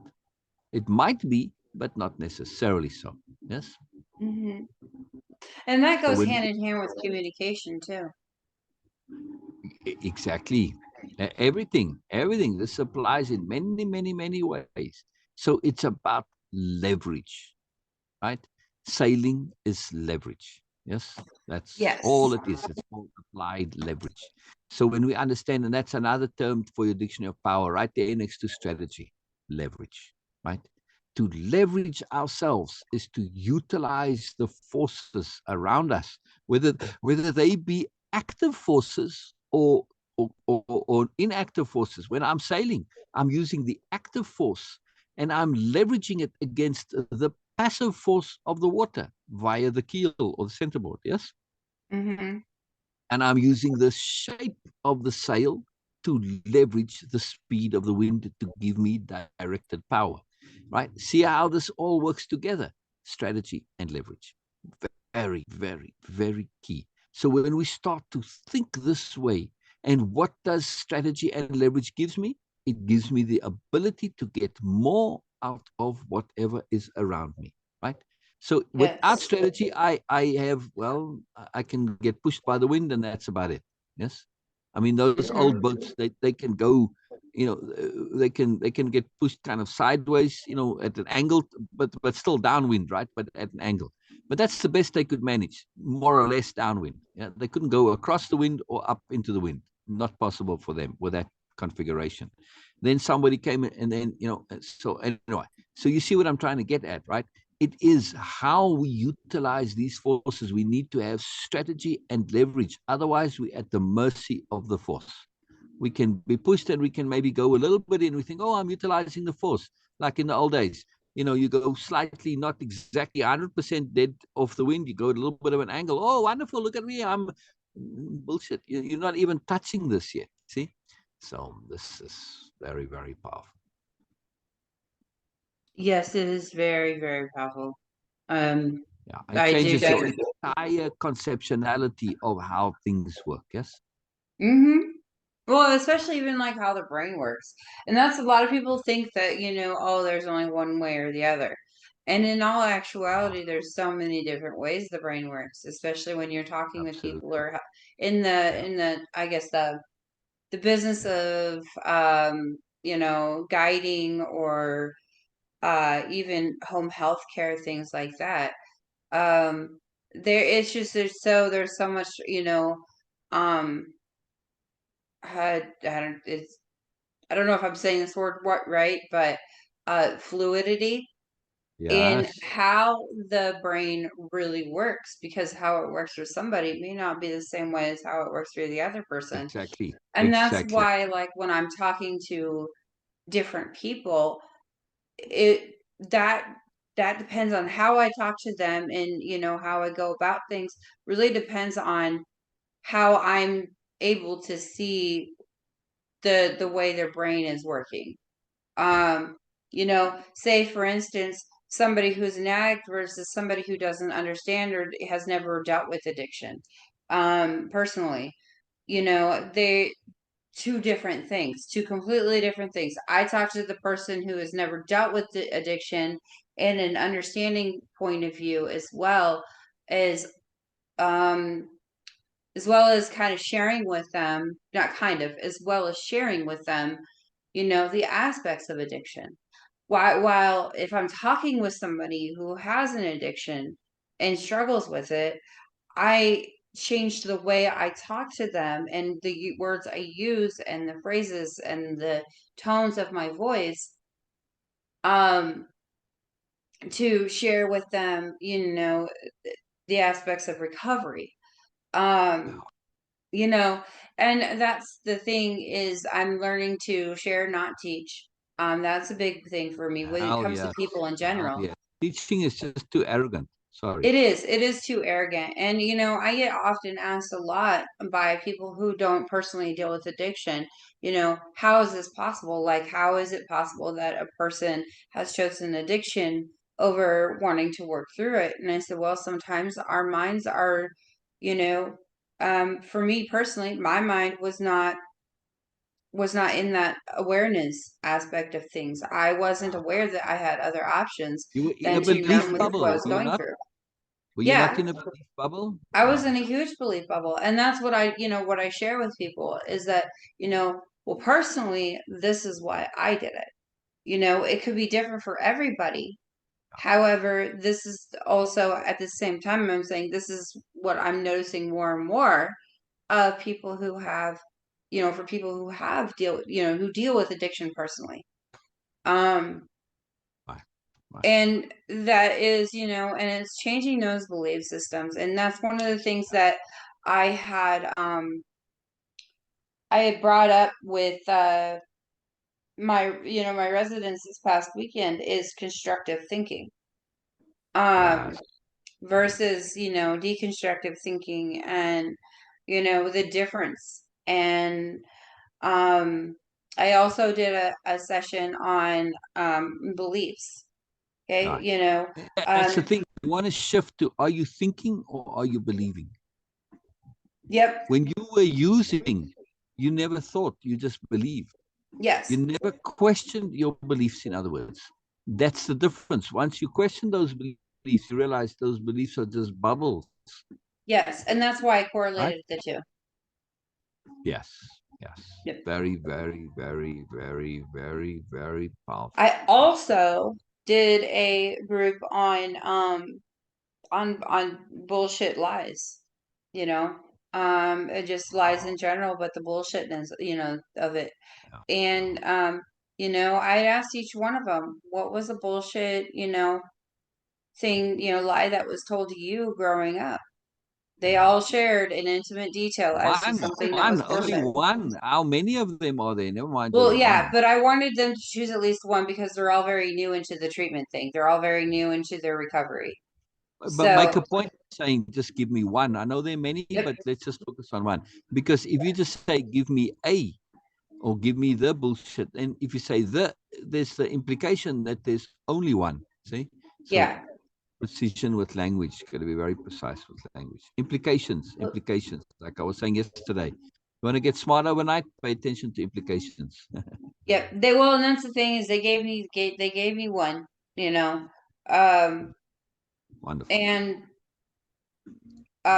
each of them shared with me at least, just one, thing that one lie that was told to them that really shaped a lot of things for them. Um and then, I said, okay, give me, you know, give me one bullshit lie that you tell to yourself. A lot of them, majority, actually all of them have had gone to the it was a unanimous thing where everyone was like, I'm not a good person.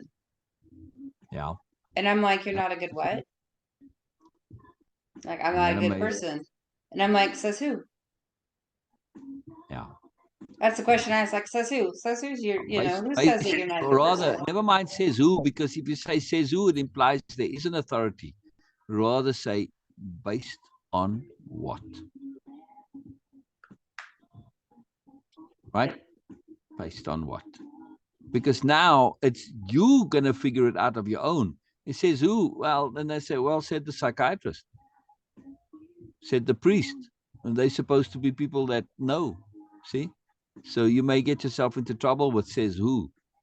Somebody may actually answer that, right? And Yeah. and then you say, yeah, but why believe them? Well, they know more than me. I'm uneducated. I'm ignorant. What the hell do I know? See, you get into that problem. But based on what?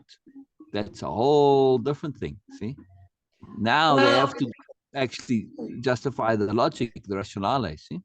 Well, and that's the thing is I got lucky with that then because they all um based it on stuff that they used to do that hurt other people or that hurt Correct. themselves, Correct. things like that. Correct. So I really got lucky on that one. So that I should, yeah, not should. I am going to use the based on what Yes. that. Yes. Also, say I asked, you believe that you are. All right, based on what? They said, well, I did things that hurt people. So you had bad behavior. Well, Can a yeah, good because person behave badly? So to separate out being a good person and behaving not good. Right? So good behavior and being a good person, two different things. Good people behave in all sorts of idiotic and stupid ways. Why? Because they have corrupted beliefs. mm-hmm. You see the connection now back to beliefs, right? It all works together. Yeah. So this is Yeah. why. So understand, and this is the point you want to make. Yes, it's a fact that you did things that are bad. However, it doesn't mean you were bad. You were foolish, stupid, idiotic, in a bubble, distorted, right? Unaware. Yes. We all start off. If unawareness equals badness, then we all babies start off Well, bad. where I was going with this is that um so they had all, stated that, but the thing that I asked them after that was, okay, well, do you care about people? Do you Yeah. care what Yes. happens to your family? Do you care about what happens to your kids? Well, yeah. Okay. Do you care about, you know, Yeah. how you affect other people? How your actions affect other people? Well, Yeah. yeah. Well, doesn't that make you, this same thing you told me, you asked me, was doesn't that make you a good person? Yeah. Yeah. And it really made them think. Yeah. Now, does that mean because you care and you are a good person, does that make you behave like a good person? Not always. Why not? Because of fucking beliefs. Yep. Because of those beliefs. And one of the most profound, horrible beliefs is the belief of should. Yep. Oh yeah. And that's one thing that like, one of them said, well, I'm not a good parent. I'm not a good person. And I'm like, well, and he described to me exactly like why he feels that way. And I'm like, okay, um, well, yes, your thought process in that was skewed. It was, wasn't good. Your thought process in that was, okay, I know my kids are okay. I know they're, with somebody, that can provide a roof over their heads, stability, things like that. And so therefore your thought process went to, it's okay to use because I know they're safe. I had that thought process. I mean, hell, Uh, even I did. Like when CJ first went with my mom and dad, or with Sherry and Larry, yeah, I literally was like, okay, well, my son's safe. He's no longer in my care. He's got a roof over his head. He's being cared for. He's being loved. He's got food in his belly, things like that. And I'm like, yeah, okay, he's good. Like, so now it's my turn to, so because of that, I can go ahead and continue my running and I can go ahead and continue to yeah, do what I want to do and use because I know he's safe. But that doesn't make me a bad person or a bad parent. And reason being is because yeah, I, you know, I believed that I needed to run from my own problems. I believe yeah, that was the answer, was to run yeah. until they no Now longer bothered me. emphasize that. Emphasize. I believed. That's why I kept See, it resetting. changes that whole sentence. When you said, I believed I had to run. When you in that context and you're talking to people who had the same, right, addicts, I believe they're like, yeah, well, I believe this too. It's treated like just sort of a common, like a fact. But when you say, I believed I had to run, oh, see, that emphasis shifts everything. Yeah. Yes. But that wasn't the end of what I was saying. I I do know. agree. Sorry, I interrupted to illustrate because it's a really powerful mechanic for It is. communication. So yeah, No, it keep is going, please, keep definitely. going. But Yeah, then I was like, however, just because I did that does not mean that I didn't care about my son enough to have him out of my care. yeah, I knew at that moment in time I was only doing damage, more damage than good for him.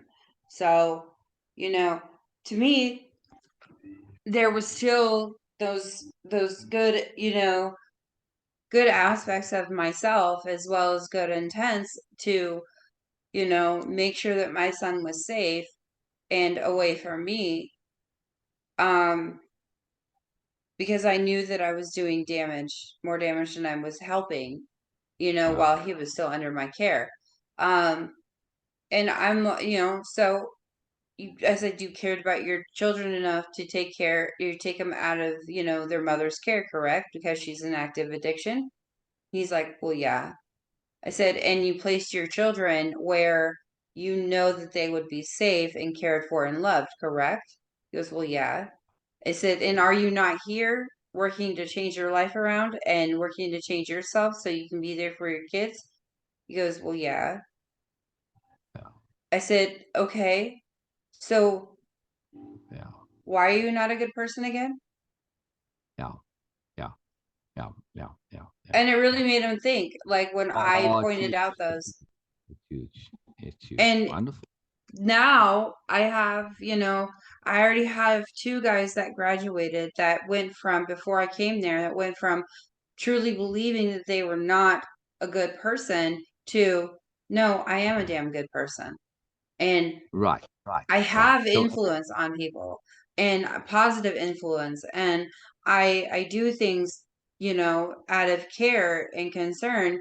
However, I also need to make sure that I take care of myself too, because if I yeah, don't, then I can't fully do that for other yeah, people. yeah, Um, and now they're doing things for themselves, and at the same time they're, and because of being able to do that stuff for themselves and take care of them, they're better able to see things in a different light when it comes to other people, and managing those two.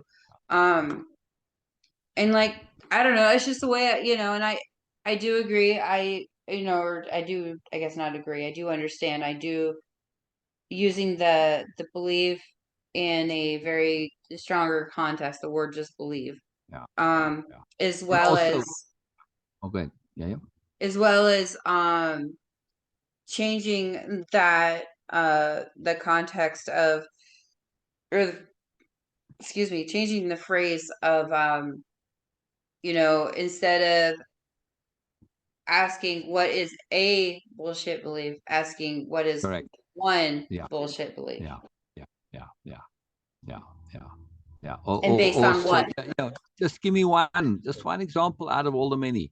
Right? It just changes them to out of this thing because we tend to default to saying, we say, okay, well, what's the answer? That implies there's only one, and that's the most one. Again, it's the something from school, a terrible, terrible habit. Right? There's multiple answers. It's not just one answer. It's not just one right answer. There's a whole bunch of right answers. So very, very powerful to get this understanding of perspective shifting. Because when you find an answer, you find one answer. You may find the crappiest answer first, but if you believe there's only one answer, well, then this is the right and the answer. See, it's terrible thinking. It's very flawed. One point on the good point, right? To say, understand, we are innately good, but we are not innately sensible. Two different Okay. things. Well, take a baby. When the baby's born, is that an evil baby? Well, no. You know the baby's good, but is that baby sensible? Is it strategic? No, it has to learn that stuff, right? It is Yep. not innately sensible or strategic or thoughtful or whatever, right? So the baby has to learn this. It can learn to be stupid and bad, but it's not innately so, right? So when you talk about our behavior and our goodness, two different things, right? So understand that your behavior, your sensibility, your how to behave good, to behave sensibly, to behave strategically, this you have to learn, right? But your goodness, that's innate. Okay? You Okay. are a good Makes person. sense. Doesn't mean you behave like a good person. You can. That's the difference with knowing that you're good. Is it shifts your belief in your ability to be good. If you believe you're bad, well, you're going to reinforce that and you're going to behave badly because, well, I'm a bad person. See? So one feeds off the other. So understand the difference between being good and behaving good. Being good and behaving sensibly. Right? Behaving good and behaving sensibly and strategically, all of those are different things. And so this is a very, very, very necessary and powerful distinction. Yes. That you have Hmm. to emphasize this fact. You are good. Yes, this is indisputable. But are you sensible? Well, no, not really. Right? Do you behave good? No, not necessarily. Right? You may be motivated by good motivations, but you're not very strategic, so you end up doing stupid stuff, right? So this is the key: is to realize we have to learn to behave good, to behave strategically, to behave sensibly, to behave impeccably. Learned behavior, learned. Right? Gotta learn it. Gotta learn it. Just believing that you're good and knowing that you're good, that's not going to change your life in your behavior necessarily, especially when it comes to your habits. Not going to help you. See, so very key to make this distinction. Otherwise, they could get a false sense of, oh, well, okay, now I know I'm good, and okay, my life is solved. Everything is fine. Oh no. Right. Yeah. Right. I'm just saying, you obviously it's when I spell it out, but you know what beliefs can do to you when you have a belief mindset, right? Yes. And you can get into that bubble. So I'm just cautioning here to be careful, right? And Yeah. again, I would just caution you to be very cautious with interacting, because you're interacting from basically a therapist, counselor, coach point of view. The situation is what it is, but still be cautious. Be Yes. cautious, right? So One thing show that, that you know, humility. Yeah, yeah, with them, I have to take things little by little. So I do the absolutely, baseline of absolutely you critical, learning to critical. feel that you are, finding ways in your, I give them homework essentially. Um, is what I do is like, okay, so throughout the week, I want you to, um, write out ways that, you believe you are good versus the ways that you believe that you're not. Um, and then that's why next week that will send when I go back, it'll send or this coming weekend, shall I say, it'll send a give me kind of a because they're gonna turn it into me Saturday morning, and then that will give me an idea as to where each of them are at, where I can start doing my one-on-ones with them Yeah, and going on with that and saying, okay, so because I know that what one thing is going to work for one person isn't going to work for the next. So, especially where they are all different, they have all different personalities, they're all in different stages of their sobriety. And so that way I can kind of look and see, okay, where's X, Y, and Z? I cannot treat them all as one and the same. They're individual. right, Um, so yeah, that's where where right. So next I'm gonna go with that. again, right. What I'm cautioning here is be hyper cautious of how you interact with the residents. I mean, Mhm. because you're taking on a lot of responsibility. Yes, Yeah. extra responsibility, and this is, you're just volunteering for it. And whenever we volunteer, that can usually be a bit tricky and sometimes dangerous. So I'm just saying, be careful. Yes, Yeah. be very, very careful. Don't ever lose your humility in this, Oh right? yeah. And caution, because this can backfire on you in many, many ways. I don't want to necessarily jinx or be negative on what you're saying, I simply have to, as a matter of responsibility here, say, be cautious, be aware that you are doing things which are outside of your prerogative, as it were, which is wonderful, but also that can have lots of unintended consequences sometimes. Yes. That's why I So keep things baseline with them, if yeah, that makes sense. That way I'm not going, entirely deep. The rest of it, it's basically what I give is more food for thought so they can think on correct, it. correct. It's like by the way, here's something a little extra for you. Yes. Yeah. So, and that's Um, very powerful because then you don't overload and overwhelm. But also, again, you're coming from the perspective of a coach, a counselor, a therapist, and that sometimes can cause problems also. So yeah.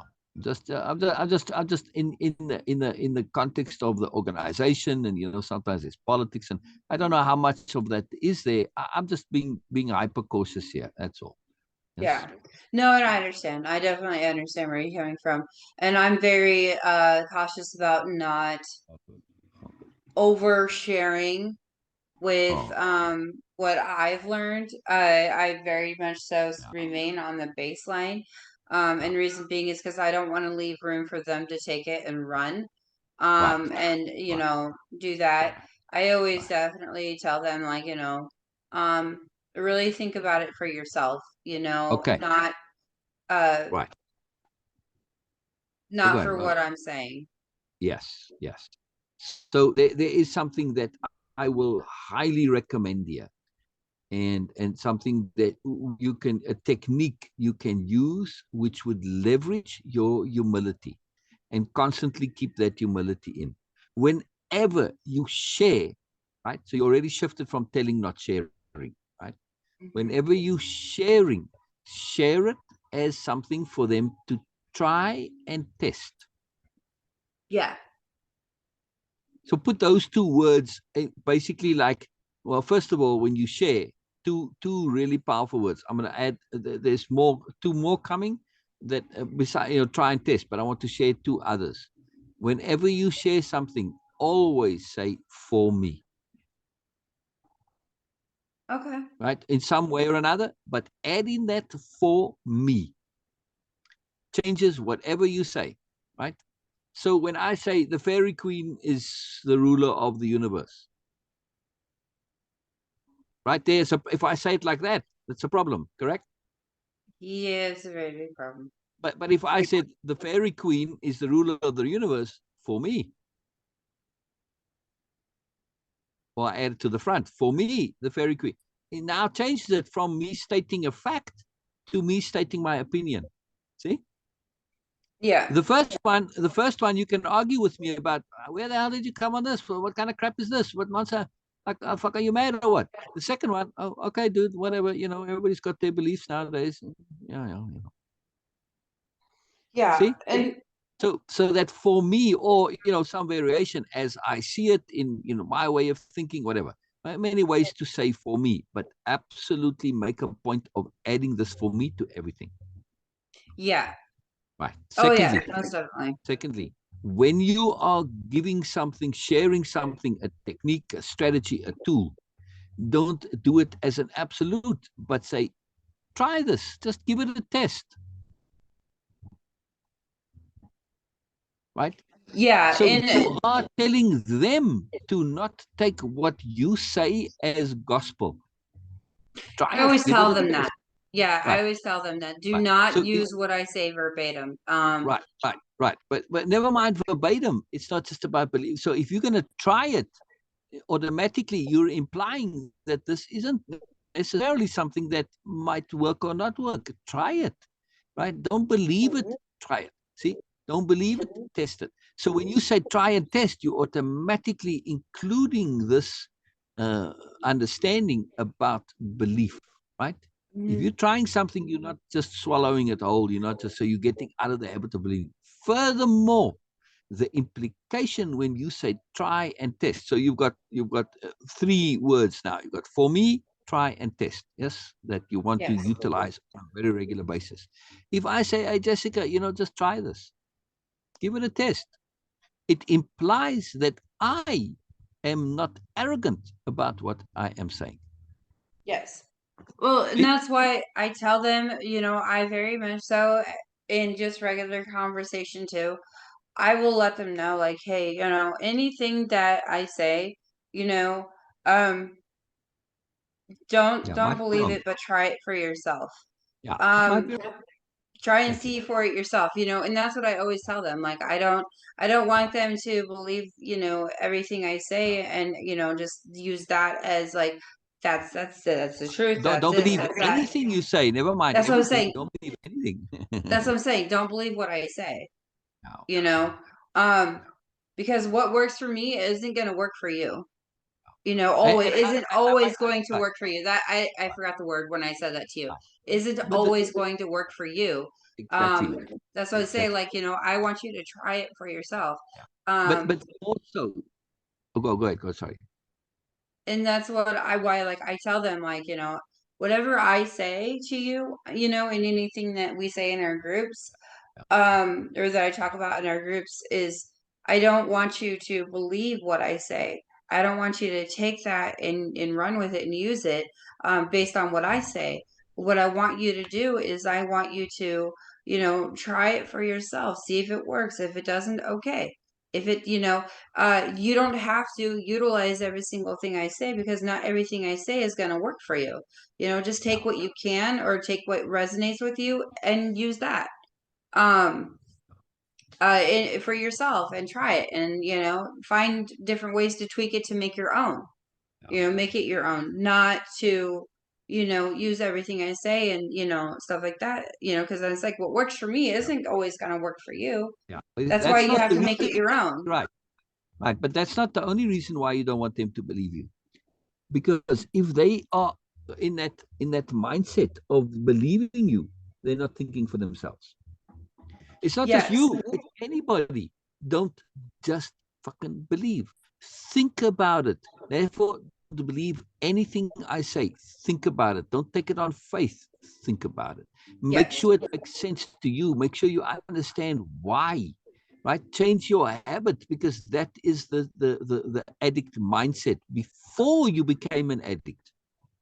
Mm-hmm. Before an addict is a consequence and a result of having a belief mindset, Yes.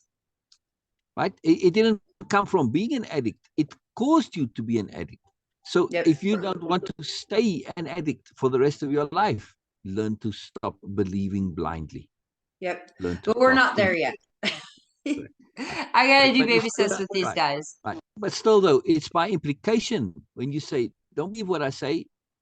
Figure it out, understand why, right? Don't just go by Mhm. belief. That's the point that you're emphasizing over and over and over again, Yep. right? Yeah, and You that's don't what have I to go. do emphasize Yeah, all the time. yeah. You And learn reason, to think for yourself. You yep. have to learn to think for yourself, right? And reason that's one thing that, like, I do emphasize every single time, is because, not just that, but going too deep right now is above their mental, Yeah, capacity at this point. They're very much so, they're babies in this right now, just like I am. And I let them know too, like, I'm learning as I go too. Like, I'm not, this isn't something that, it's a continuous learning process for me. It's not just a one, I'm I'm one and sharing done. as I learn. I'm sharing as I learn. Yes, Yep. because it helps me And to learn. And tell them yes. that. Say, hey, you know what? Me sharing what I learn as I learn it, it helps me to learn. Yes. Yep. Well, and that's what I do to them. I like, I learned just as much from you guys as, as anything. Yeah, I'm in it with you guys. I'm not just sharing this because it's something I know. I'm sharing this because this is, what I'm learning, but I'm learning more consistently. It's not just a one-time thing for me. And that's why, like, I humanize myself with them first. That way they know, like, I'm not doing this because I'm an expert. I'm sharing as I'm learning along with them, because this is a this is also a learning process for me at the same time. Um, Very important. and Very I important. definitely I always emphasize too that, like, I'm not above you, I'm not below you, I'm right there next to you. Um, Correct.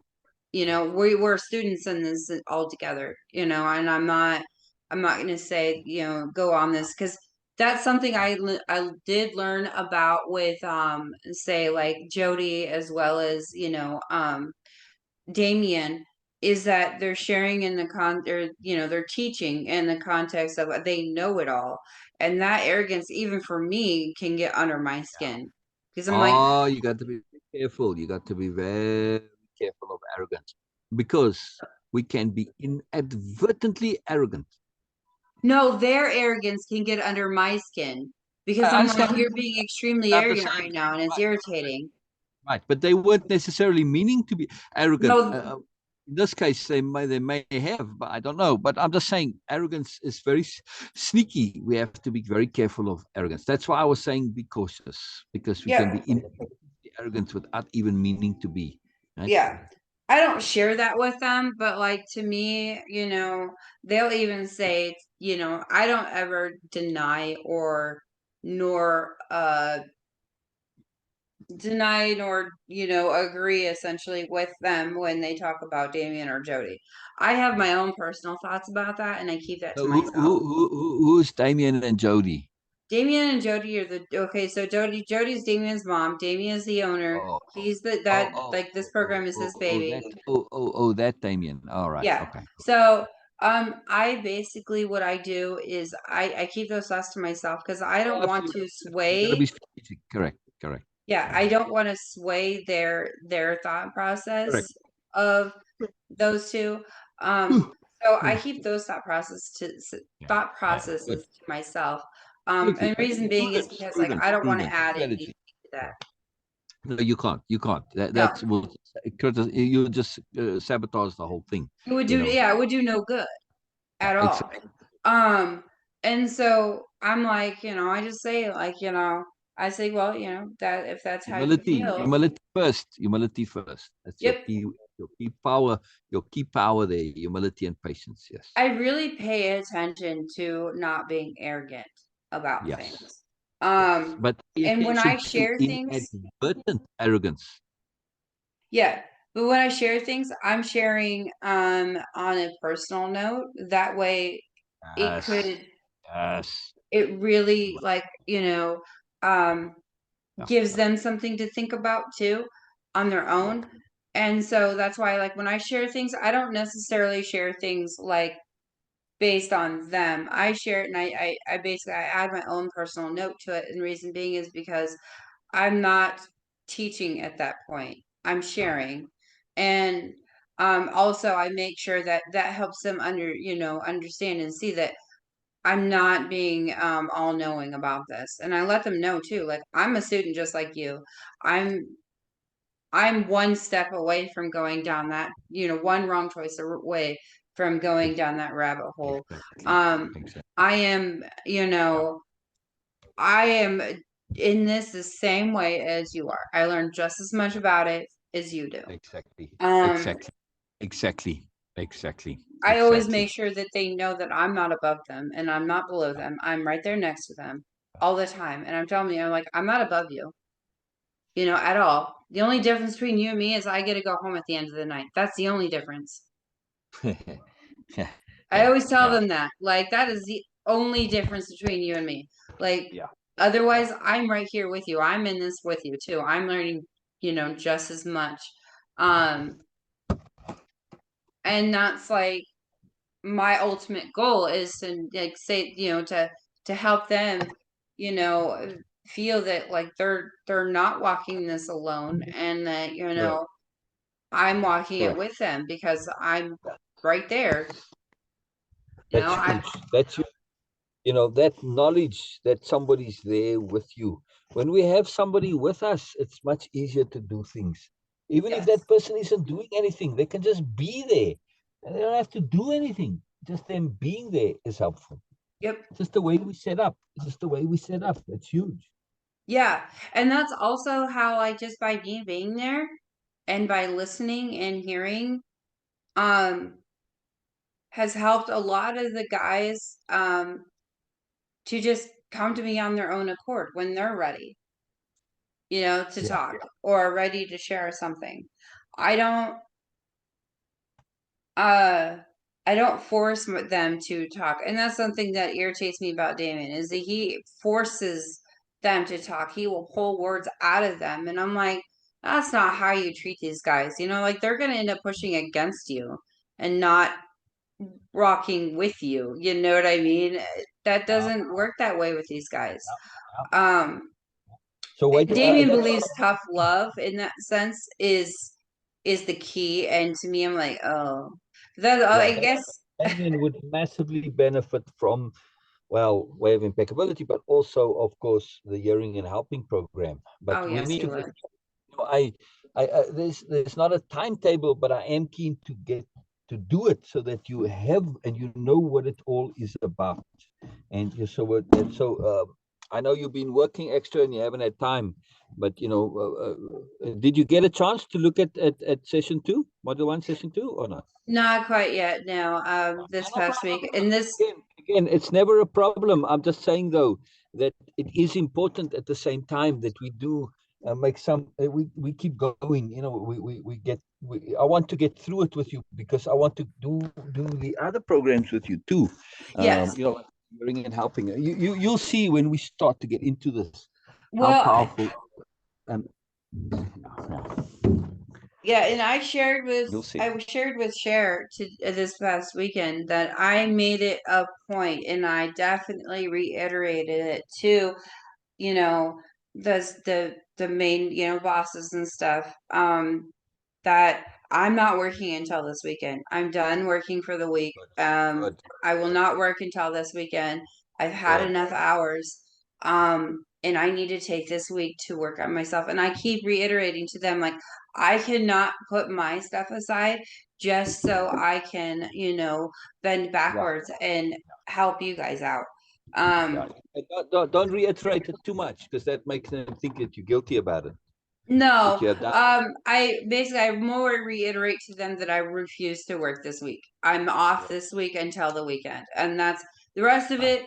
I keep in like I do that narration basically connotation that notation in in my brain that this is what I'm saying. That way I can keep on track and on task Right. with being very firm about I will not work Yeah, this week. I will not be covering shifts. You're going to have to call somebody else. I very will, good. however, I will work my normal shifts this weekend. Um, because my thing is I need to get back on track. I need to get back on task. Work is really by working most of the week last week. Um, that really put a damper on a lot because I worked from Thanksgiving Exactly. the week prior onto Exactly. Exactly. Wednesday last week, and I'm like, oh no, that this is not okay. Not Yeah. okay for me. Um, so I this week is definitely, yesterday was my sleep day to kind of catch up on energy. This week, the rest of this week is definitely I'm going to be working on my stuff, like with the way of impeccability, the slides, Yeah. the book, doing my take backs, repeat backs, and takeaways from our our sessions. I did start repeat backs and takeaway, or kind of a notes for my repeat backs and takeaway. Um, Fine.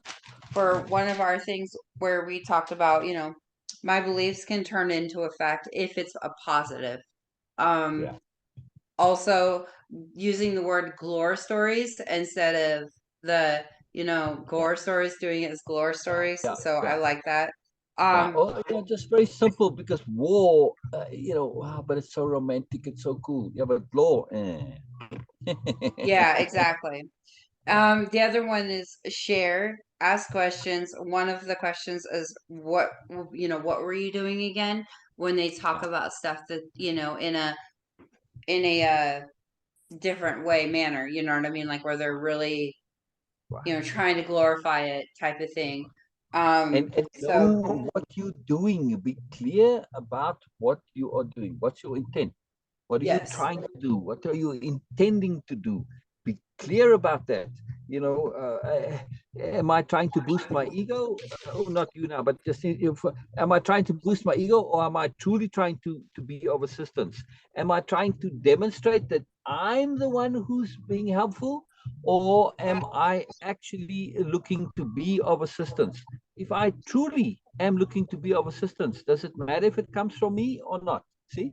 So when we are clear about our intents, we very suddenly become aware of things like, oh, I'm doing this for ego reasons, or I'm doing this because, well, no, it is important to me. So whether or Yeah. not I get the credit, if I truly am being helpful, credit doesn't become an issue. I'll do it whether I get credit or not. It's a non-issue, right? So I'm Yeah. just saying, very clear. And also, if I'm even more clear, a true help as opposed to band-aid help. The band-aid help makes them feel good, but then they crash later and they realize that they aren't actually cured. You just put a band-aid on it, right? So this is band-aid help, very dangerous. And a lot of people get caught up in helping and they give band-aids all over the show and they cause more problems than they solve, right? So Yep. be very clear Exactly. on what it is that you're doing. So are you helping them? What are you doing? You are sharing techniques and tools with which they can go and build the house of their life, right? Yes. That's it. You're not building the house for them. That doesn't help them. Nope. Yes, some people will say, of course that helps them. They're going to have a house. Yeah, but when, they're not going to be able to build their houses as needed, and you've got to build many houses in life. So this is, to understand these things and be clear about it changes everything, right? So I'm Yes. just saying, And module one, session one is about clarity of intent and focus of purpose. Yes. When yes. you have clarity of intent, it gives you that focus of purpose, which is you have that focus of purpose. You want to be there. You enjoy this job. You love this job. It's a very potent, meaningful job, and it's a job where not only are you making a difference, but you get to learn and grow and accelerate in life, Understand. right? Yeah. Right. And that's Understand. that's what I keep as my intent with this job is that, you know, um I definitely that's my biggest thing is I want to share with them as well as learn and grow, alongside with them even. Um and that's, and we're all going to be at different intervals with it. And that's another thing I keep in mind is not everybody's going to be where I'm at, and I'm not going to be where everybody else is at. you know One person may not be where the other person, and it's all in different various intervals, and learning to be flexible with that instead of having this one concrete thing. Because with this I can't be concrete when I'm dealing with different various types of people with different backgrounds, different thought processes as well as where they're at, um, you know, and just putting myself in that relationship, of sharing, my own personal stories and what I've went through. I don't go into full detail, um, but I do share with them like, hey, look, this is what I've experienced. Um, and whether or not they resonate with them, that it resonates with them, that's on them, on totally, like I give that up to them, and I don't take it personally as to whether or not it resonates them or not. Like that was a problem of mine before, where I would take it personally if somebody didn't take anything from what I was saying. And now I make sure that I don't take it personally, and I leave it up to them. The ball is now in their court for themselves, not in my court to do with as I please. I can't control the situation. I can't control them. Yeah. And if they choose to go back out and use again, okay, well, I tried. You know, um, I tried to give them the tools, and or gave them the tools, and you know, it's up to them with what they want to do with those. If they're not It's not ready, whether then you they're not tried or ready. not. That's the issue, by the way. Yeah, it's not It's whether whether, I tried or not. It's the fact that I gave them the tools. If they use that, I used that wrong. I shouldn't have said I tried. Or yeah, well, well, I was going to just add something onto that. The issue is uh, whether you were impeccable. yes, Yeah, you can try, but you can try unimpeccably, half-heartedly, and so bloody what? But impeccability is to try it to the best of your ability, to be yep, thorough, to be scrupulous, to be disciplined, to be conscientious, so that when you're done, that if it doesn't work out, you will have no regrets. Why? Because your conscience is clear. You did Yeah. what you could. When your conscience is clear, then how it works out is how it works out. It's nothing to do Hmm. with you. But if you didn't, if you tried crappily, see, that's what I'm saying. The issue is not trying, it's being impeccable. If you tried Yes. crappily and it doesn't work out, well, I could have done more. See, then you have regrets. So this is the key. This is That's the where I key. went wrong the first time. Yeah, yeah. The key with impeccability, it is a mechanism to ensure that you cannot have regrets. Yes, Hmm. that's Yeah, it. and going that line of beliefs as I should have done this, I should have done that. If I, all that stuff. That really is what also became very Correct. detrimental to me in Exactly. the beginning. Exactly. Exactly. Exactly. Um, If you're impeccable, you say, well, at the time, this is all I need to do. Now I know to do more, but then I didn't. So, okay. But I was trying to do my best and I made every effort to do my best. And I did do my best. I was thorough. I was scrupulous. I was conscientious. I was diligent. I was all of those things, right? So it didn't work out. Okay. Well, now I know I can do more. Well, now I know I didn't then, but I'm not, I don't feel bad about my ignorance back then because I was impeccable. yeah, See, and we always ignorant. We always ignorant. We always know we're going to look back at now from the future and say, oh, I was so ignorant back then. So how mhm, can I combat my ignorance? Through impeccability. yes, Why yeah. it's so key. Impeccability is so key. It's huge. Impeccability as well as deliberately. You're doing something with deliberation as well. That's the point. If I'm impeccable in my living, how can I not be deliberate? It's the best use of my energy. See, it all Yeah. ties. Oh yeah, it does all tie together, and I'm seeing that the more and more as time goes Oh, by too. And as I work through things more and more, is that I'm seeing the connection that it all has with each other. And it's just amazing to see that connection, and once you see it, you can't unsee it, type of thing. yeah. Um, and that's with me, it's like okay. The other thing too is I shared, I gave tools. Um, and if that's something that they choose not to use after they leave, that's not in my court. That means that for them that they just weren't ready at the time. And, you know, I could say, thinking to myself, well, hopefully one day they'll see it, but I can't put that, I can't take on that responsibility. Because it's not my responsibility to take, it's theirs. Um, I can't control how they live their life. I can feel for them if they relapse. However, I'm not going to take it personally like I did before.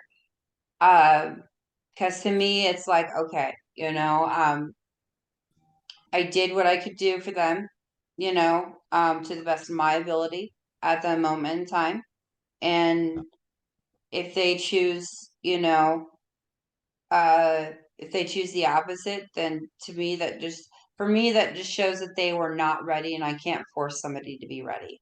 I can't force somebody to see. I can't force somebody to accept. Um, that is their own, and that was one problem I did have a lot for most of my life up until recent, where I would take that unnecessary responsibility. Um, and wouldn't give them that responsibility. I was responsible for them, so therefore I should have done better. That belief I should have done better. Um, which to me now I see it and I'm like, no, I did everything I could. Um, I did everything to the best of my ability. And whether or not they chose to utilize it and for their own self, or not, that's on them. That's Yeah. no longer me. I gave them the tools, I shared, you know and Exactly. Exactly. But they were that's never your responsibility in the first place. no, and they aren't now, they still aren't. What they choose to do is what they choose to do. It's not my responsibility. If they Yeah. choose to, even while in treatment, to Yeah. have somebody bring them stuff or what have you, and they relapse, that's on Yeah. them. Yeah. You there for your benefit. Yep. Yeah. Yeah. Yeah.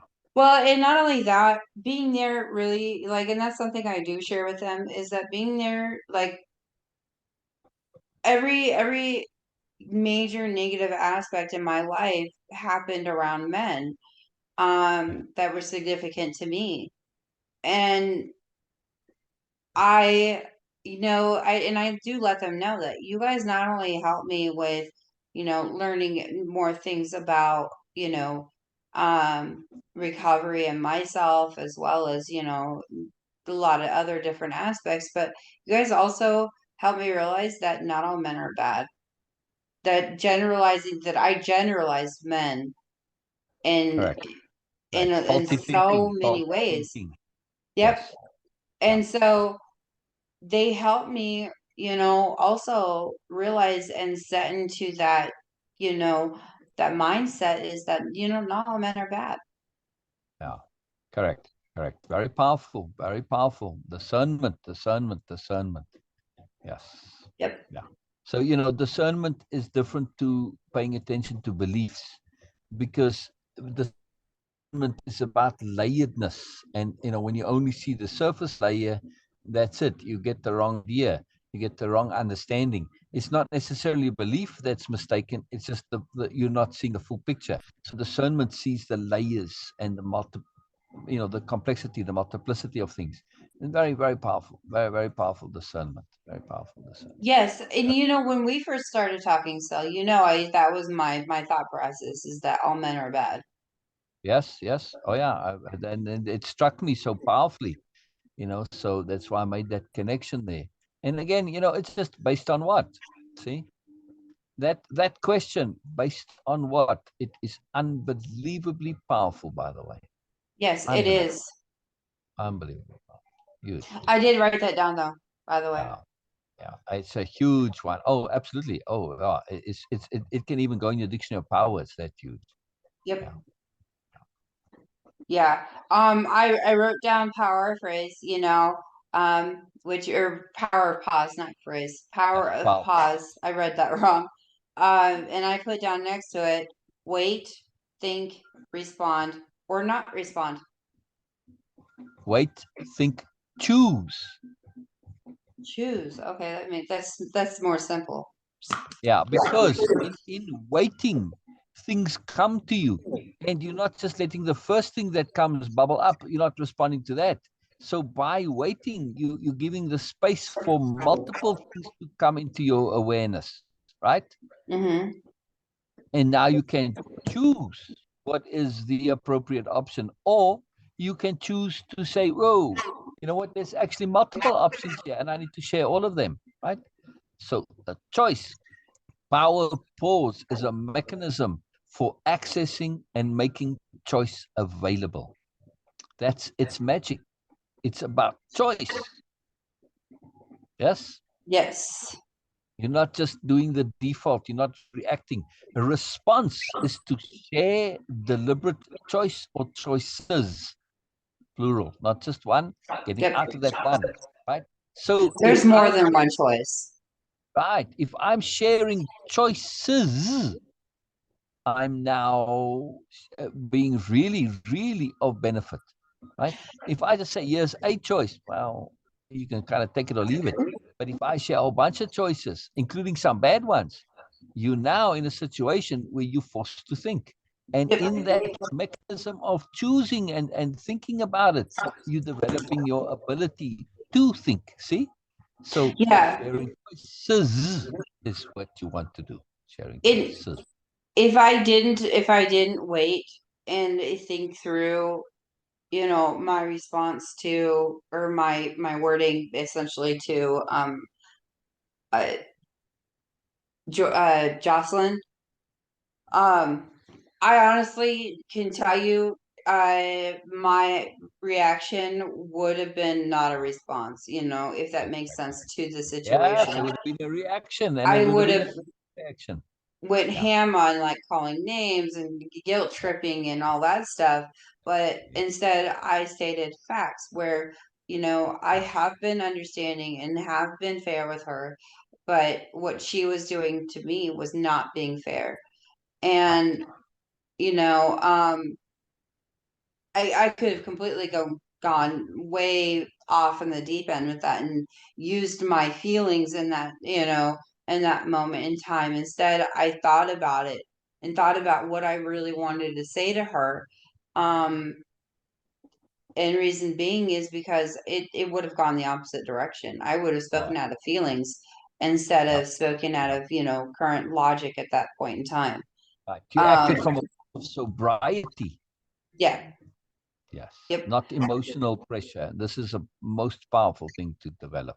I also have to be very careful because sometimes, and just having the word choices, sometimes there's only just one choice, one Correct. logical choice in a situation. Correct. And Correct. Correct. I definitely have to make sure that I am careful about that concept.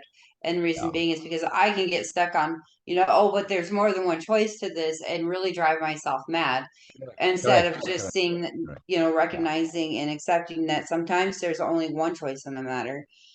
Exactly. I um, mean, boys have a choice to be stupid, but is well, that yeah. really a choice? No. Is that really a logical choice? No.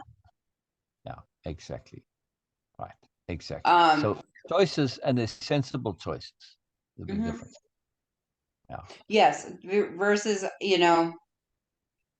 nonsensical versus a sensible. And I Exactly. would prefer my personal preference would be to make a sensible choice, not a not Exactly. To sensible live in a choice. world of sobriety, Yeah, because sobriety is really potent. It's not boring. It's powerful. It's power. it's very Sobriety is powerful. power. And that's why I choose to use the word clean and not like clean and sober. But when I talk about sober, I'm not talking about an alcoholic stance. What a lot of Correct. alcoholics and Alcoholics Anonymous choose to use the word sober as is, Yeah. using it Complete. in a stance of Yeah. Abstinence. I'm sober from alcohol. I'm not drunk. Correct. Correct. They use it as abstinence. Yeah. Me, sobriety means that not only am I, choosing to remain, abstinent, but I'm also mentally in the not an aspect of, inactive or in Yeah. addiction because you can be clean from a substance, whether it be alcohol or drugs. But not live with sobriety. Yeah. Exactly. And Yeah. to me, that's significant. When, I heard that there's a difference, I'm like, it really hit home for me. I'm like, oh, well, that makes a lot of sense. Right. You know, Sobriety is super sensibility. yep, Yeah. yep, Sobriety includes being able to think appropriately, to choose appropriately, to not be a slave of habit and should and belief, etc. Yeah. yep. And when I think of addiction and I say the word addict, that can be anything. That's very Yeah. fluid. It's a very fluid word. And reason being is because you're not just you're not just pointing out one thing, whether it be substance use, like out drugs. Okay, a lot of people think addict drugs. No, Yeah. you can be addicted to gaming. You can be addicted to food. You can be, and if you really think about it, Absolutely. we're all addicted to something in some way or another. Yes. You can be addicted to the idea that more is better. Yeah, that's a good addiction. That's a positive addiction. Yeah. Well, it Well, might be it depending. depends. Yeah, let me correct myself on that because it depends on the Yeah. circumstance. Yeah. Exactly. Exactly. I'm just saying we can get addicted to beliefs, in other words. And Yeah. that's the most dangerous of all addictions to Oh, get yes. beliefs, but ideas as well, right? I mean, a belief is an idea, but sometimes you can be, you can have this idea, and well, you believe it's wonderful, so I guess it's a belief. But this beliefs and ideas, they can be very addictive and the most destructive of all. Yes. Yes. And I do appreciate you sharing with me, stuff that you've noticed Yeah. that, needs a little more work and some Well, tweaking on. So what we're doing, um that's yeah, yeah, yeah, no, and it those are things that I will and it those are things that I will take in and really think about and um utilize for myself and try it out for myself and stuff like that because I think it's important that I do. The reason being is because there is I have to remember consistently, to not be arrogant and be very vigilant about that. In the aspect of even inadvertent arrogance can happen too. Um, and so that's where I got to make sure that I keep in mind at all times, especially when I'm at work. Um, because I don't want to come across as that. And that's basically um what I definitely work to remember every single time when I'm sharing something, um, is to not is to make sure I'm coming at it with, or sharing it with a um pure intent, not out of, oh, I know all type of thing. I know how this works. I know how your mind works, blah blah blah. Because I'm not them. I don't know everything about, about how their mind works. And when I ask them questions, I go with the intent is I want to learn more about them. I want to There you learn go. more about, There you you know, go. There you go. That right there, that intent to know, to really, really know and to understand, yep, not just know. I can know what goes on inside you, but that doesn't mean I'm going to understand.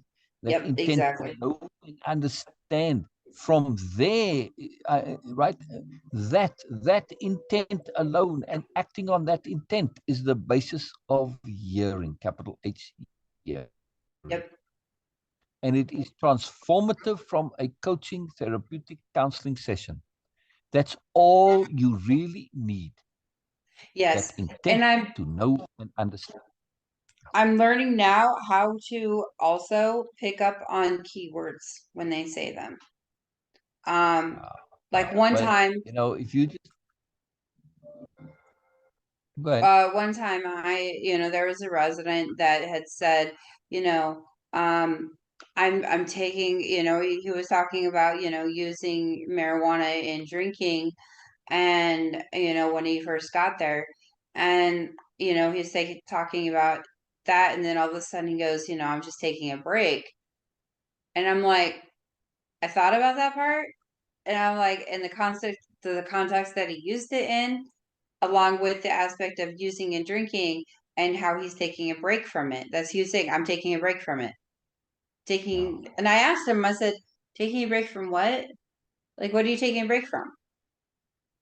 And he yeah. thought about it. He goes, I'm taking a break from life. And I said, okay. And I kind of thought about it. I was thinking about it. I'm like, huh? Like I'm like, okay, but now So you I'm take thinking, from life, trying to isn't figure that out a way to the go about it. that Huh? dead? Yeah, To me, it sounded like he was taking a break from using and drinking. Like, that's what I heard. You know what I yeah, mean? But I'm like, wait a minute, I really have to think about this because I'm like, is that really what he meant? yeah, Or is that what my brain is thinking? yeah, You yeah. know? It's very powerful to be aware of that. Yes. Am Yeah. I And so I let hearing it or go. am I receiving? Yeah, Yep. And that's what I was like, I really had to think about that because my instant thought was like, so he's taking a break from using and drinking? Like, because that was my instant thought, yeah, at that point. But then I was like, that's why I asked the question. It's like, well, what are you taking a break from? You know? right. And he said, oh, life. I'm taking a break from all the stresses of life. I'm Yeah, like, and I thought about it more and I'm like, and then so I was like, okay. And so I let it go. I didn't dig more into it because yeah, I knew that I was going to start queuing in yeah, that moment into him admitting to me what I had originally assumed what he yeah, meant. And I didn't want to cue that. So I just let it go. yeah, Because I'm like, nope, we're gonna let this go. We're gonna give him, the benefit of the doubt right now, trust without trusting, very be cautious with this. However, you know, um, just not constantly looking for that one thing, because that is something that is easily fall you can easily fall into sometimes is I can anyways fall into um that queuing and with that instant belief that okay, well that's that is the thought process essentially what I want to hear versus what and I can look for those things and then make things worse and Correct. cue that Confirmation behavior. bias in a way. Yes. Yeah. Yeah. Yeah. You find what you're looking for, in other words. Yeah. And I'm like, yeah, I don't want to cue that. I don't. And so I let it be, and let it go because you don't always have to consistently like find answers to everything because when you do that, you tend to cue inadvertently and Exactly. not purposely doing it, but you're looking for that one slip up, that one thing. And that's something that I noticed that like a lot of people within the court systems, a lot of people also within like the probation officer systems and stuff like that, like they cue certain behaviors because that's what they want to believe. That's what they want to believe they hear. And I'm like, nope. Back up here. We're not doing that. And that's why I just let it go. I'm like, no, no. Well, give him the benefit of the doubt. That's what he meant. Yeah. Is it something that yes, I truly would like him to think about is, you know, Yeah. um the how unhealthy taking a break from life is. Um, However, that's not my business right now. That's not my deal right now. Like that's something that, as he goes on he'll understand eventually as time goes is that how unhealthy, because some things you just have to allow people, you give them the tools and they can use those tools in other aspects of their life too. They don't have to use it in just the matters of addiction, but also like my thought process at one time was to take a break from life. And that was Yeah. just me running. It was switching addiction from another. Yeah. Exactly. So, Exactly. Exactly. but all Exactly. right. Well, I appreciate you, Sil, very, very much. Uh, super pleasure. Super pleasure. Super pleasure and super fun. Super fun I too. always learn so much during our sessions, and I Yes. definitely it's huge And for I'm me. I'm So, keen to continue, on as we go through the program. Very, very, very potent, very powerful. I mean, we're doing a lot of sharing about what you're doing, but I want to get into this intensity. It's powerful, right? To do this, and we'll continue to do it, of course. But also, I want to hear about the program because then we're going to have a building of things and adding to your toolbox, right? And yes, seeing the whole. Yeah, there's a lot. There's a lot to come. Very powerful stuff. A lot of it's going to be reaffirming what you already know, but that's powerful too. So yes, you can clean it up and tidy it up because you can have messy toolbox and tools that are sort of off tools, but not really. And so there's a lot of stuff to do. A lot of stuff to yep, do. Very exciting. It's very exciting. Um, also, remember I said if I need, I'll ask. So if at all you could possibly send me whatever, anything right now, at this particular point in time, it would be very useful. yes. Yeah, Uh, well, I have my internet coming up on the 10th, and I don't have anything to pay for it right now. I have some money coming, but I have to fill in tax forms, and it's taking a long time. So, um, yeah. you No, I know, understand. so I'm just, Yep. whatever you can do, that would be greatly appreciated. Yep, and I also planned on so the ninth I get paid and I'm gonna have a full paycheck on this one.